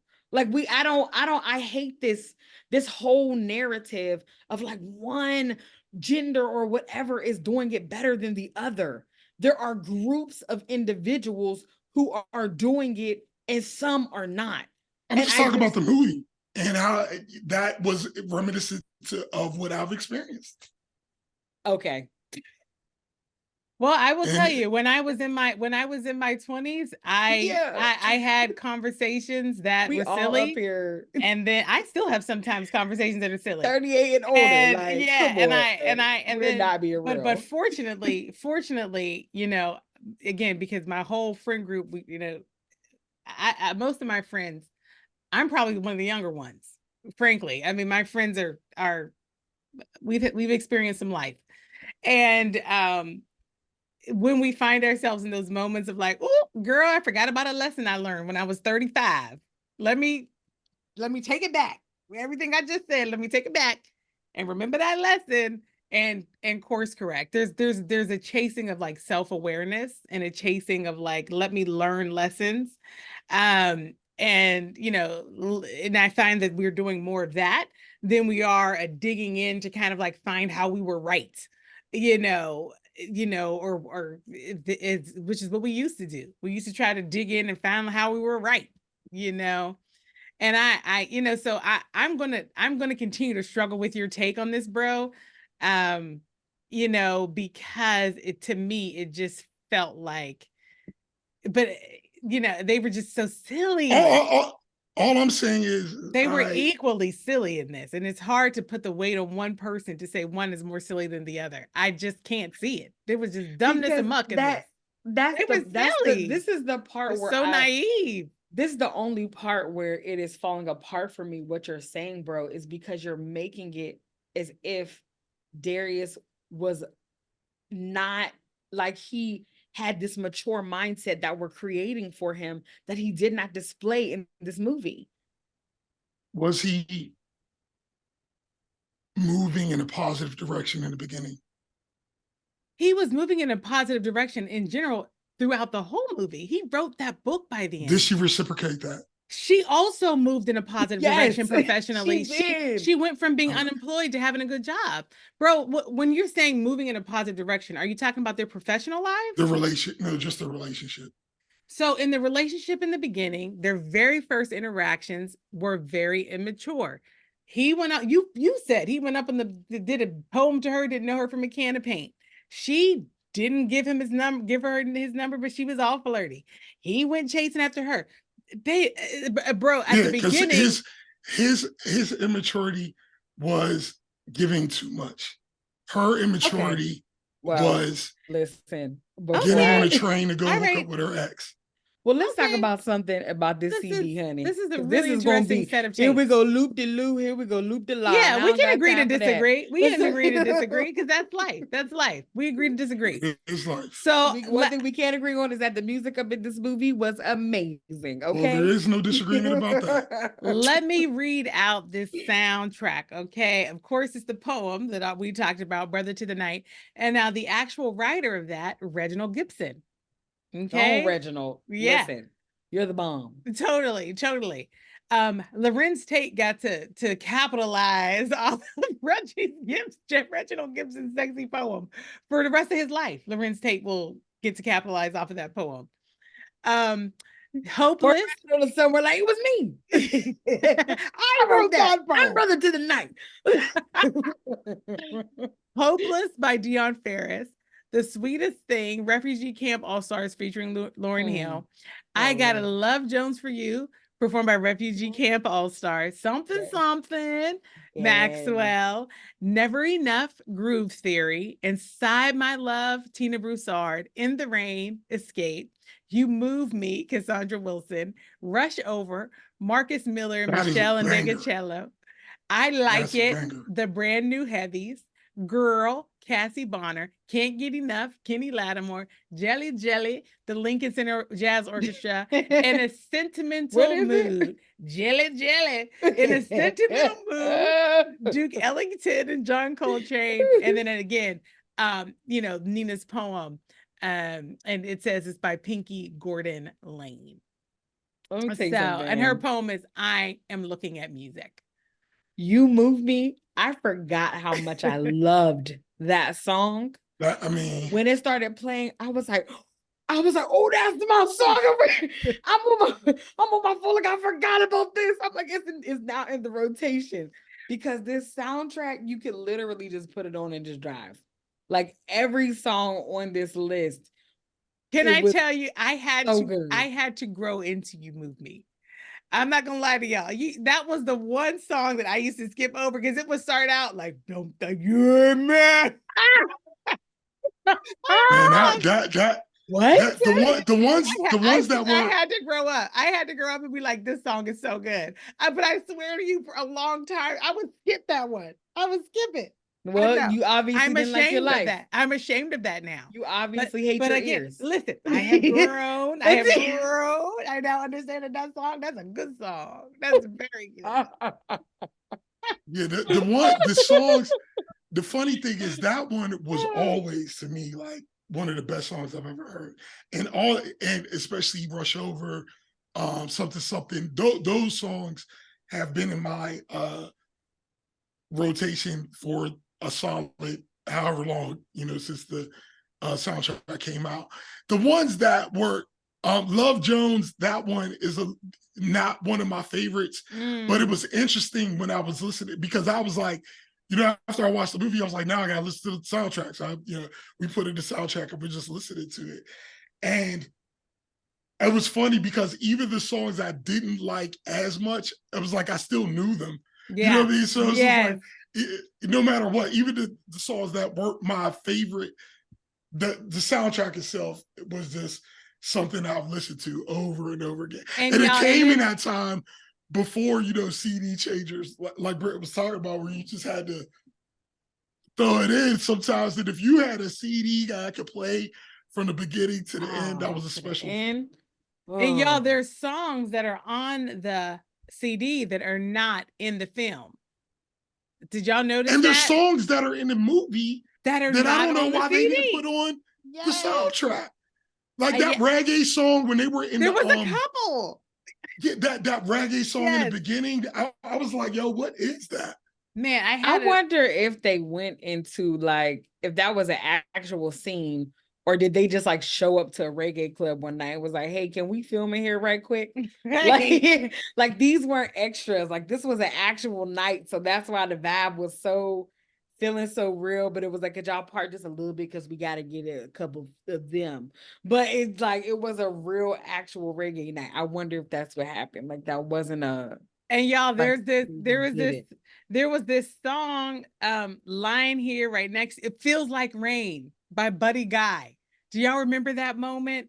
This is when Nina's leaving on the train and he's missing her.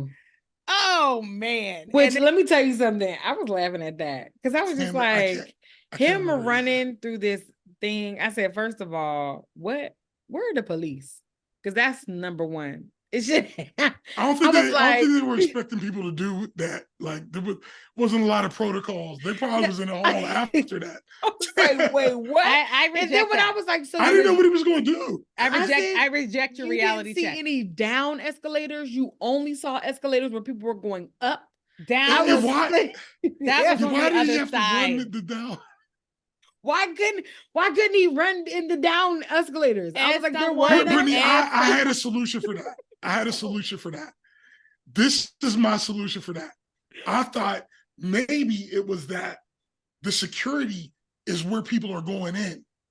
Oh. So in my mind, it was a lot more loose where people was coming out, because most people don't try to go in. Anyway, that's just what I was like. I know y'all made a creative choice here to make this more dramatic, but that's just the reality I'm going to connect to my head. I second that. I mean, train stations can be very confusing. They, and we've all been in situations where the escalator you actually need is so far away and you're in a rush, okay? And that reminds me, there was another reality check I want to reject from earlier, bro, where you were talking about her writing a check at the record store. Personally, when I first got my checkbook, I was writing checks for everything. I remember writing checks at Express to get clothes. And I also remember when my address changed, when I went away to college, and I still have my checkbook and my dollar bank account. And you would have to, at the top of the check, put your new information. And so I could see someone saying like, oh, that address on there is incorrect. I had to write in my new correct information. Yes. I'm just saying that seemed very intentional to me. It seemed like she knew it wasn't intentional, but I will say it was funny though, because I was just like, it seemed real because she was like, my info is on my info. She did not say it like that, bro. Now wait a minute. I know I'm being extra. I'm being extra, but I'm just saying that's how I saw it. That's how I saw it, because like, to me, if you. But she also wanted to be friends with Sheila. You know what I mean? That's my contact info. It's right there. That's my info. I mean, I'm just saying, I didn't see none of that. If you wanted to just slide her your info in the 90s, what would happen is you'd have wrote on a piece of paper and be like, "This is my info," and you'd have slid it to her. You know what I'm saying? And she would have opened it. She would have opened it and look. I'm saying she was in this record store where she just saw the dude that she's. I am unilaterally rejecting all critiques of Reality Check because I felt this movie It was very realistic to, You must have had a whole bunch of checks. You write checks for every I single wrote transaction. mad checks. Okay, Well, because I in liked my my mind- checkbook and I was writing checks and I In felt my special mind, like a she was grown up. writing checks because she was waiting on that gig she had just got fired from for that check to drop. So she had to write a post-dated check to buy that CD. I was thinking of the real life stuff. I was like, she don't have no job. Her I was like, income she's is babysitting sketch. a house. I was just like, this is a idle person right now. Like she is not. And I was like, and then I was like, well, how are you going to the record store? Where you get money to get a CD from right now? Where is you're not paying for grocery? I don't know what's happening right now. I don't understand. You're writing checks. You don't have a job. You What thought her is going priorities weren't on? right. See, I you was know, just well, I will tell you this. In my 20s, I had robust savings. So you can be immature in even Darius had good savings because he was able to he was able to because the other thing about in that article that I talked about from HuffPost, she really the author of that article, he does a great job of talking about the fact that that little community that they were in was a community of creatives. And Darius was a writer and Nina was a photographer. And you get to see creatives in their hustle and what it takes to be a professional creative. And I will say a part of being a professional creative is knowing the work ain't always steady. And so you get your ducats saved. So again, reality check, delete. Okay, because it was plausible that she was able to live between jobs. Sure she is in between jobs buying a CD. Back then, She had $12 savings. CD could have been groceries for a week. She had Full savings. tank of gas. Exactly. Oh. And she's up here buying a CD. Well, let me give you all one more little negative trivia. Let me give a negative trivia and then segue to the cinematography. Okay. So the negative trivia was that Nia Long, and it's in that same panel. Oh, no. This was a separate interview I watched of Nia Long. Okay. And she was talking about that of all the characters she has portrayed, that this character was the most like her because her parents were creatives. Her father was a poet and her mother was something else creative. I can't remember what the mother's job was, but she basically was saying like this character was very close to who I am. So that world of circulating through creatives was very true to her. So that I wanted to give that little trivia. But then to segue to cinematography, because I think that's our last topic we didn't hit yet. The cinematographer, if you go on YouTube and you Google Love Jones and you search Love Jones cinematography, you're going to see an interview with the cinematographer. And he talked about how a lot of what you see is the black and white photos. He was just going around Chicago, basically taking almost B-roll, not knowing exactly how it was going to show up in the film or if it would show up in the film. Because he said that he would do that anytime he was searching for sets, and it was a part of his process. And then a bunch of it ended up being put in the film. And even those, how you're just seeing people from Chicago. He said they were just out for a couple of weeks taking footage, getting people to sign releases to be in the photo, to be in the movie. And it was so dope. It was just so that whole black and white little piece interjected, which we all understood as Nia's photography. It was part of it was the cinematographer's just contribution to the visuals. Yes. When I saw that woman with those finger waves and it hanging down in the back, I said, 90s. We are in the 90s. I love this. It was that 10 movie. 10 hairstyles on one head. 90s. That's what we did. So perfect. Peak 90s. Yes. But yeah, that whole even the way the movie was shot felt because everything was so artistic. It was like everything had a little. It was like almost felt like an evolution of the type of stuff that Spike was doing in the late 80s. Like a 90s version of that. You could see all the roots of all that different stuff. And so yeah, just in the shots, it just made you feel like when they were in these situations and having these conversations. I was feeling the emotion of wanting to get into the conversation, because like they were saying stuff that I know what I would have said next. I know what ideas I would have challenged, what I would have pushed somebody, if I would have called somebody out for just saying something that they think everybody. And there were times like we would talk all night long. Yes. You know what I mean? Yeah. In The those good situations. days. And what I'm saying Nobody is, got time for that now, but those were the days. I mean, it's sad, but yeah.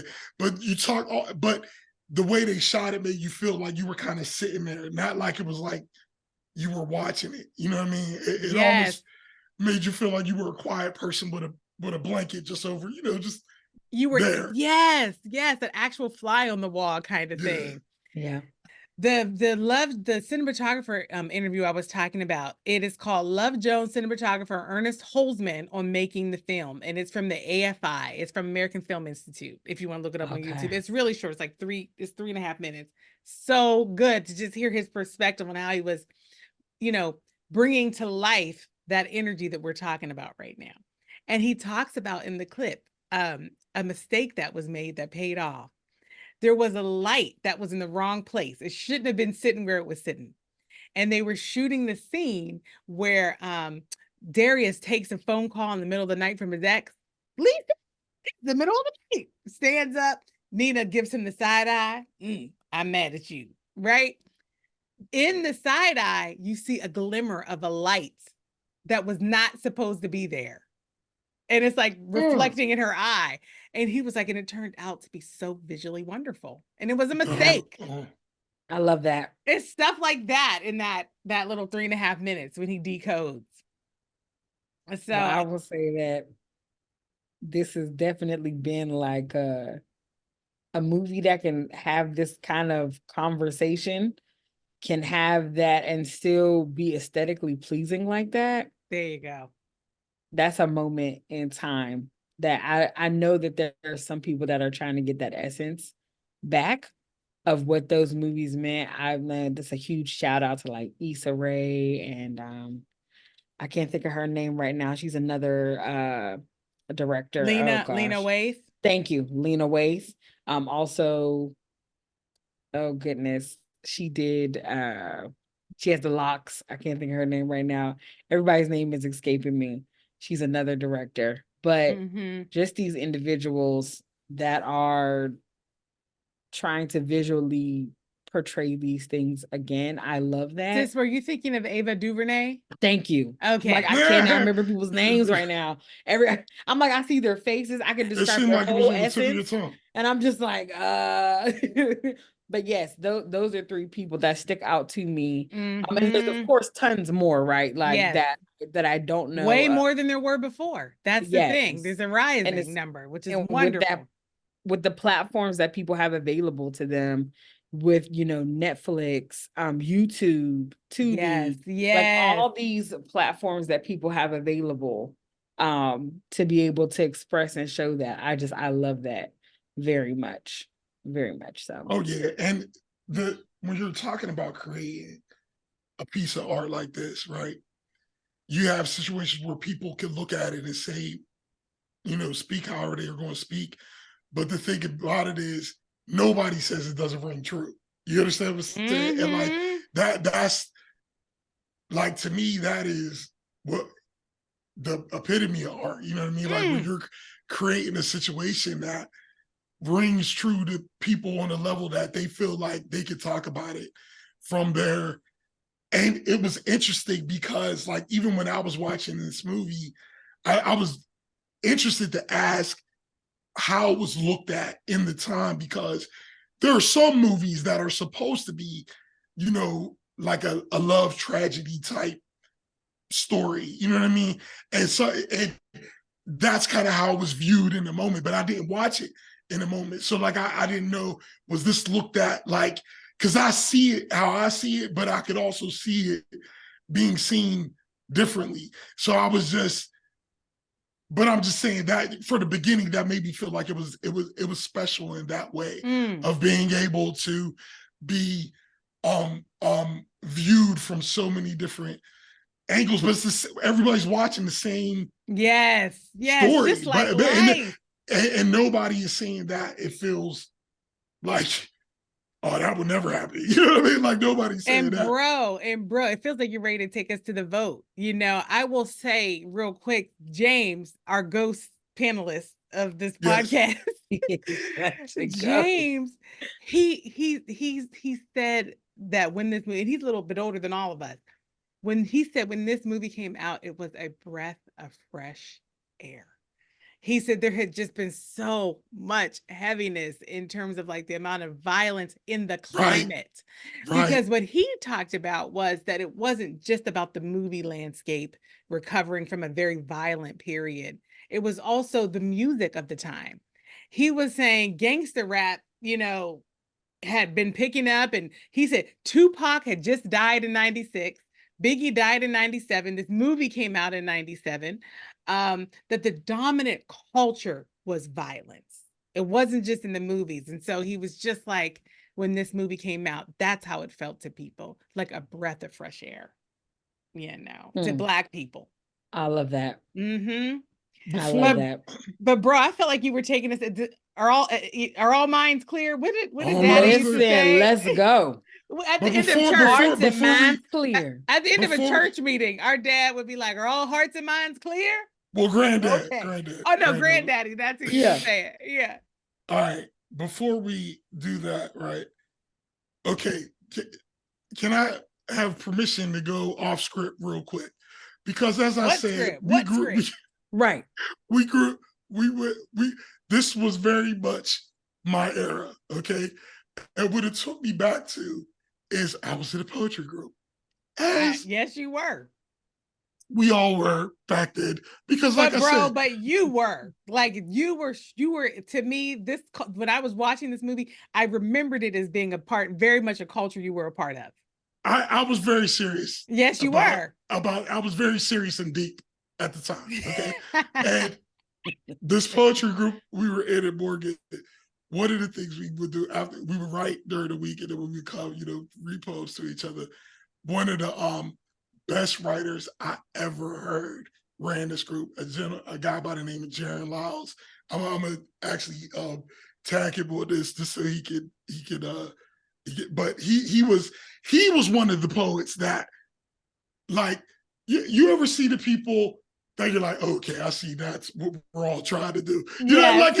At some points you get to like, this is all starting to sound a little corny. And then like a poet will get up and you're that's like, right. Oh, all right. Like, and he ran this group and he brought us all up, you know what I mean? In a way. He actually wrote a book of poetry, released a book of poetry.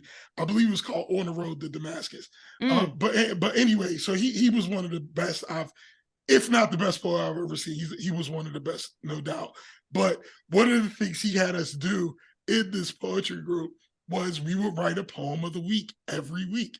So the way you write a poem of the week, we would just start a notepad and we would write a line, and then we would pass to the next person, and the person would write a line, and the next person would write a line until the end of the group, and that would be the poem for the week. And obviously, we would have some crazy stuff coming out of there. So with y'all permission, what I would like to do is go back to 10/25/98 and read October 25th, 1998, when I was in the when I was in the thick of this culture, and I have so many of these, but this one I always thought was funny. So I'd like to read to you the poem of the week from October 25th, 1998. Is that cool? All right. Please do. All right, here we go. This poem, and we would always make the title at the end.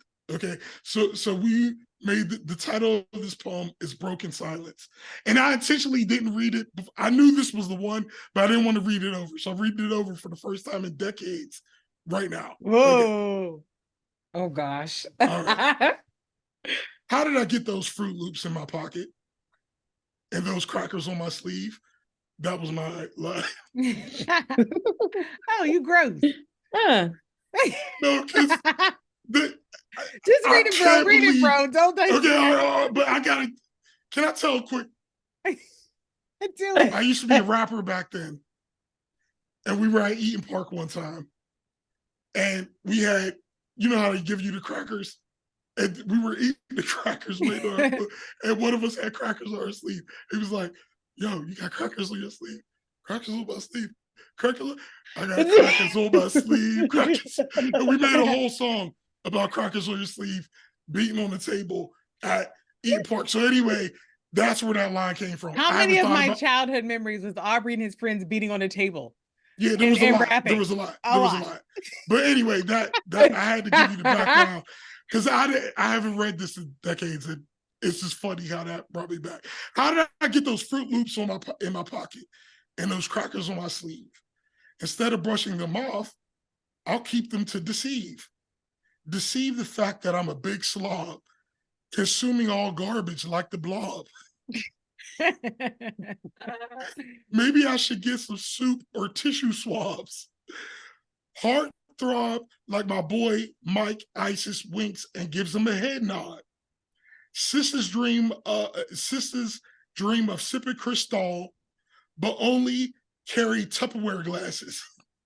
What? Sisters dream. So yeah, that's good. what we would say right then. While brothers fantasize about getting Benjis without having to get off their asses, even waiting around collecting state money. Close my eyes to think. Wait, let me regress. Bombs burst, first and last for the sale of Armageddon, blazing a flag with blood. I peel off my skin for the sake of false idols, knowing my post is heaven's movie and my future is hell on videotape, loving a mistress, never having me. Like you all, I die with this testimony, partying from the tomb. Is life worth its virtue? Is truth versus virtue? Because this was the point. It's truth versus virtue because sin offers a prize, prizes that overwhelm the eyes but confuse the mind.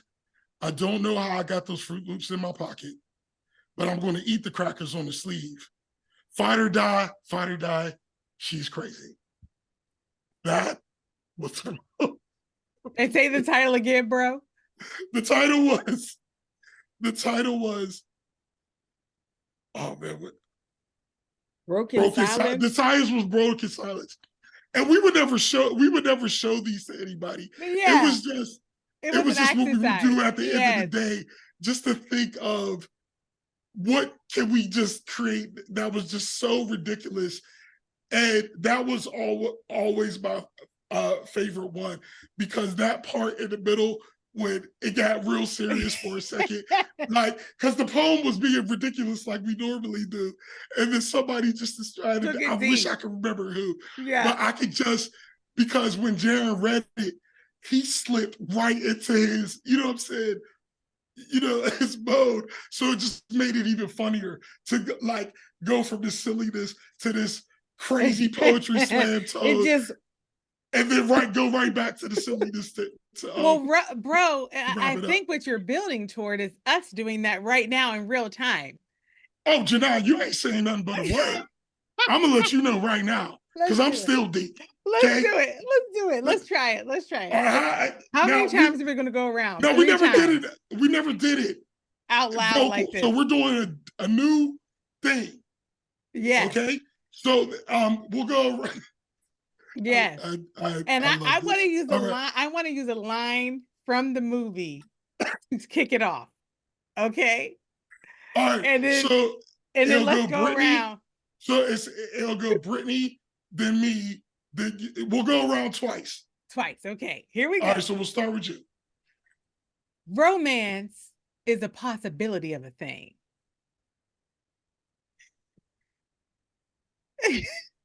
It can be whatever, Britt, just wherever. It doesn't have to be cohesive. We playing jazz. Let's do Romance. She getting in the zone. She getting in the zone. She getting in the zone. Romance is a possibility of a thing. Like driving over a drain. I hope I don't go down, twisting round and round. Again, because I've been there before. But all I see is a score that you can't reach. But I will teach and speak on this microphone that I am giving to Love Jones, which gets my classic movie vote because I cannot wait to be in a room full of people and I'm putting this on so we can argue. I'm ready to go at it. I'm ready to go from the minority standpoint. So yes, this is a classic in my mind. It gets my microphone. What's the name of this poem? Old Timey Microphone. Bam. Bam. Man, we would have been so good. I wish we could go back. Bam. Snaps, finger snaps, because we're deep. Finger snap. We can't It's so clap. good. It's so good. It's so good. Oh my gosh. Well, you know what? This one gets for sure. Obviously, this movie gets my Old Timey Microphone too, because you know what? I gotta tell y'all, I feel like it's relatable in a way that I honestly was trying to think of other movies that felt as relatable to me. And you know, you get to a couple, but then there are moments where it doesn't feel truthful anymore. This was just, to me, it just felt so real. I feel like if I sat down with a group of friends, we could all just remember when this particular stuff happened in our lives. When did you engage in this particular dumbness? When did you engage in this? And when did you have a professional arc that paid off? You know, when you were on your grind and then you hit pay dirt, you know? So there was just and when were you sitting with your group of friends and you had a revelation? And when did you have that one friend that was a hater, always trying to, you know, be toxic in the friend group, you know? And so I just felt like it was so truthful, and that kind of writing, you layer that with some really truthful performances. And then this soundtrack, and listen, I started pulling up lyrics to the songs, y'all. And I listen, we have to rap because I don't even have time to start sharing some of these lyrics and how profound they were in terms of telling the story of relationship, telling the story of growing up, telling the story of becoming self-aware, getting to know yourself. Okay. So there was just so much excellence that came together. And again, back to that panel discussion I saw that's on the Oscars YouTube page. What part of what the director and writer was talking about was how he lucked into this wonderful cast. He went down the line and was like, I was working with this casting agent and found this person and had this friend that introduced me to that person, and this agent introduced me to that person. It was just truly, it was like this convergence of wonderful things that just all happened to come together. And guess what? That's life. That's life. There's abundance out there for all of us if we just are like open to it. And I feel like that's how this movie came together. It was just like abundant creativity, just smashing against each other in waves. Ooh, that's another poem. Hashtag Old Timey Microphone. But you know, I don't think, and bro, sis, you correct me if I'm wrong, but I don't think I have called any movies perfect. Have I ever said that, like, this movie feels like it was pretty much perfect? Maybe I've said Not that I remember. Yeah. But I gotta tell y'all, I felt like this movie was pretty much perfect. And I was thinking about this discussion we've had so many times about like people remaking, rebooting, reimagining, blah, blah, blah. We call it in our last podcast, Brittany called it the rereads. We're tired of the rereads, okay? And so more. The other thing that people are doing in the reboots is like these sequels, you know. And I started to think, would I want a sequel of Love Jones? That's a discussion I could love to get y'all's takes on that. I know we're out of time, but would I want a sequel? And the answer, I've thought about it for a couple days. The answer is no. I don't want a sequel. No way. Because I don't want to know what happened next.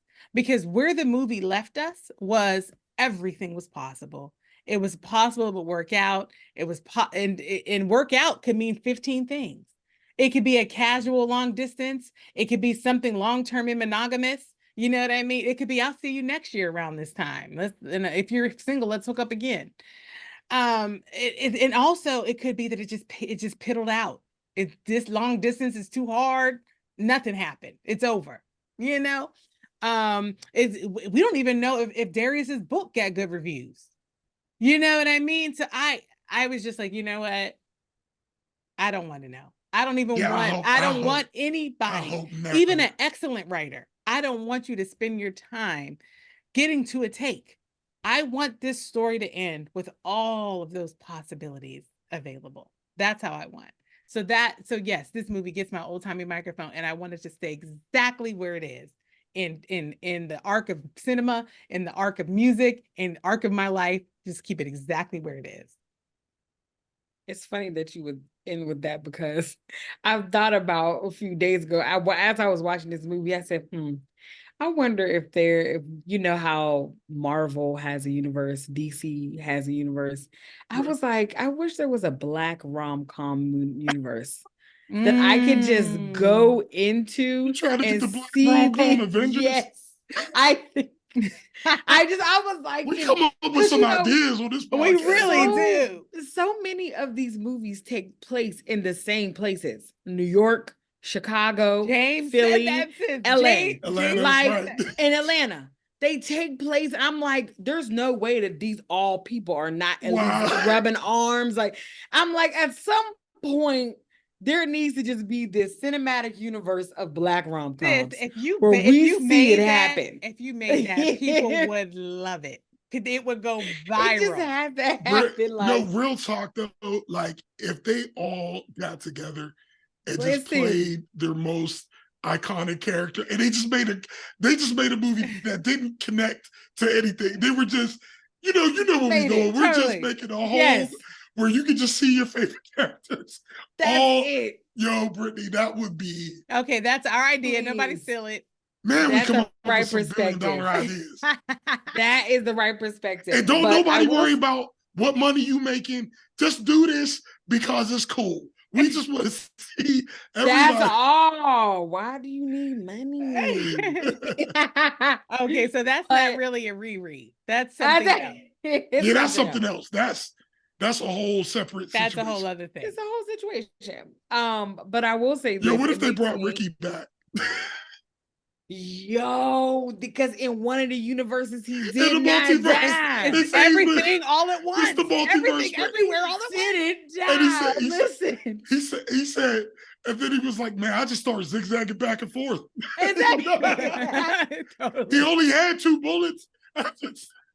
Totally. I'm sitting here. Yo, that would be so hilarious. Like, in another universe, he is still alive. Listen, it would be hilarious and traumatic. And he actually got to college. He ended up being like a dentist. Technically, he became the best man. Because what was he? He was a football player in what? The Best Man. Morris Chestnut. Hello? Ricky John. Listen, there is a Black Brittany, because then he went into the witness protection program, right? All right, I take back every time I call Brittany a dum-dum, which has been going on since 1985. Often. Okay, haters. You're clearly a genius. I have not celebrated. You're a genius on that. Yeah, trying to tell you, because Black rom-com Avengers is definitely a great concept. That is a great concept. It really could be Morris Chestnut being the thread, because we did get a peek into his 20s when he was dating Gabrielle Union in the movie The Brothers. So first of all, he would have to be. If we did this would be our really big thing. Big in the movie. Because like there were certain actors who ran that whole, like Morris Chestnut was the man. Okay, listen, like in the 90s, there was no, like, women would look at him on screen like he was what everybody wanted, you know what I'm saying, to be. And still do. Hey, Morris. Right. That's what you said about Morris was the man. Well, so right. okay, I'm sorry. I've prolonged us with my shenanigans. It's all good. That was great It's shenanigans. genius. Great Genius time shenanigans. in the No. mall. There was a lot of In shenanigans a in this. month. Thank you for humoring my shenanigans as well. Yes, Oh, we good. needed that post. Thank you for going back to 98 with me. Listen, Oh, let's man. go. I can't wait to see the social media thread that comes from you shouting your friend out about this. Everybody who was Yes. there that day is going to pipe in like, I wrote hope this so. line. I wrote that line. Please. Man, and you know me, of course, I scanned the ball. I have all of the poems because, of course, I scanned them and I still have That's our bro. poems from 98. Hashtag It's organized. important. It's important. Oh, goodness. You know she loves organization. But I will say this. The one thing that comes to my mind for this movie is that infamous quote. I have no idea who it's by. You all probably know, but it is just that classic quote of, it's better to have loved and lost than never to have loved at all. And I think about that for this movie because Arthur Henry Hallam. Boom. Thank you, Arthur. For writing that. I'm pretty sure there's more to that, right? Because there's always that one little nugget. But I say that to say this movie takes you through. No. Alfred Tennyson wrote that line. Okay. In honor, in memoriam of his friend Arthur Henry Hallam. Okay. Sorry, that's Alfred Tennyson quote. Shout out to Alfred. But I say that line or that excerpt is just say that this movie, it shows the importance of romantic relationships. And if you get an opportunity to get whatever it is your version is of healthy love for however long, you are fortunate. And it does not mean that it has to be perfect. It does not mean that it has to be linear. But the fact that you have experienced it, count yourself as very fortunate or blessed, however you would use the word, whatever word you would use to enter into that. Because to know, even if Nina and Darius never got back together, even if their foolery kept them apart for the rest of their lives, they would always look back on those moments outside of all of their arguments, the silly things that they did, and they would look back on it and smile.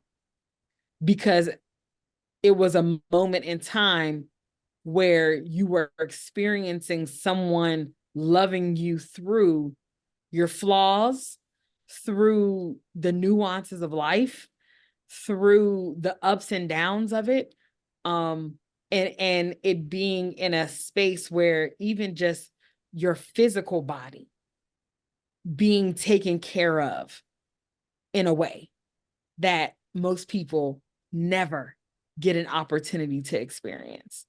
So if you experience any piece of that, count yourself as honored, because there are a ton of people that go to the grave that never get an opportunity to get that. And I appreciate this movie for showing that. And so without a shadow of a doubt, the fact that a movie like this can still evoke this type of discussion, discourse, conversation, what have you, emotion, all these different things, even over 20 years later, there's no way that you're not a classic. You're absolutely getting my microphone. And thank you for showing me this version and this story of love and what that looks like, and adding to what the possibilities could be. Sis, you just gave us an opportunity to wrap with the first couple lines of You Move Me by Cassandra Wilson. Remembering moments so precious and rare, right? That's what you just evoked for us. Man. Oh. But you got to say it like Cassandra says it. Remember.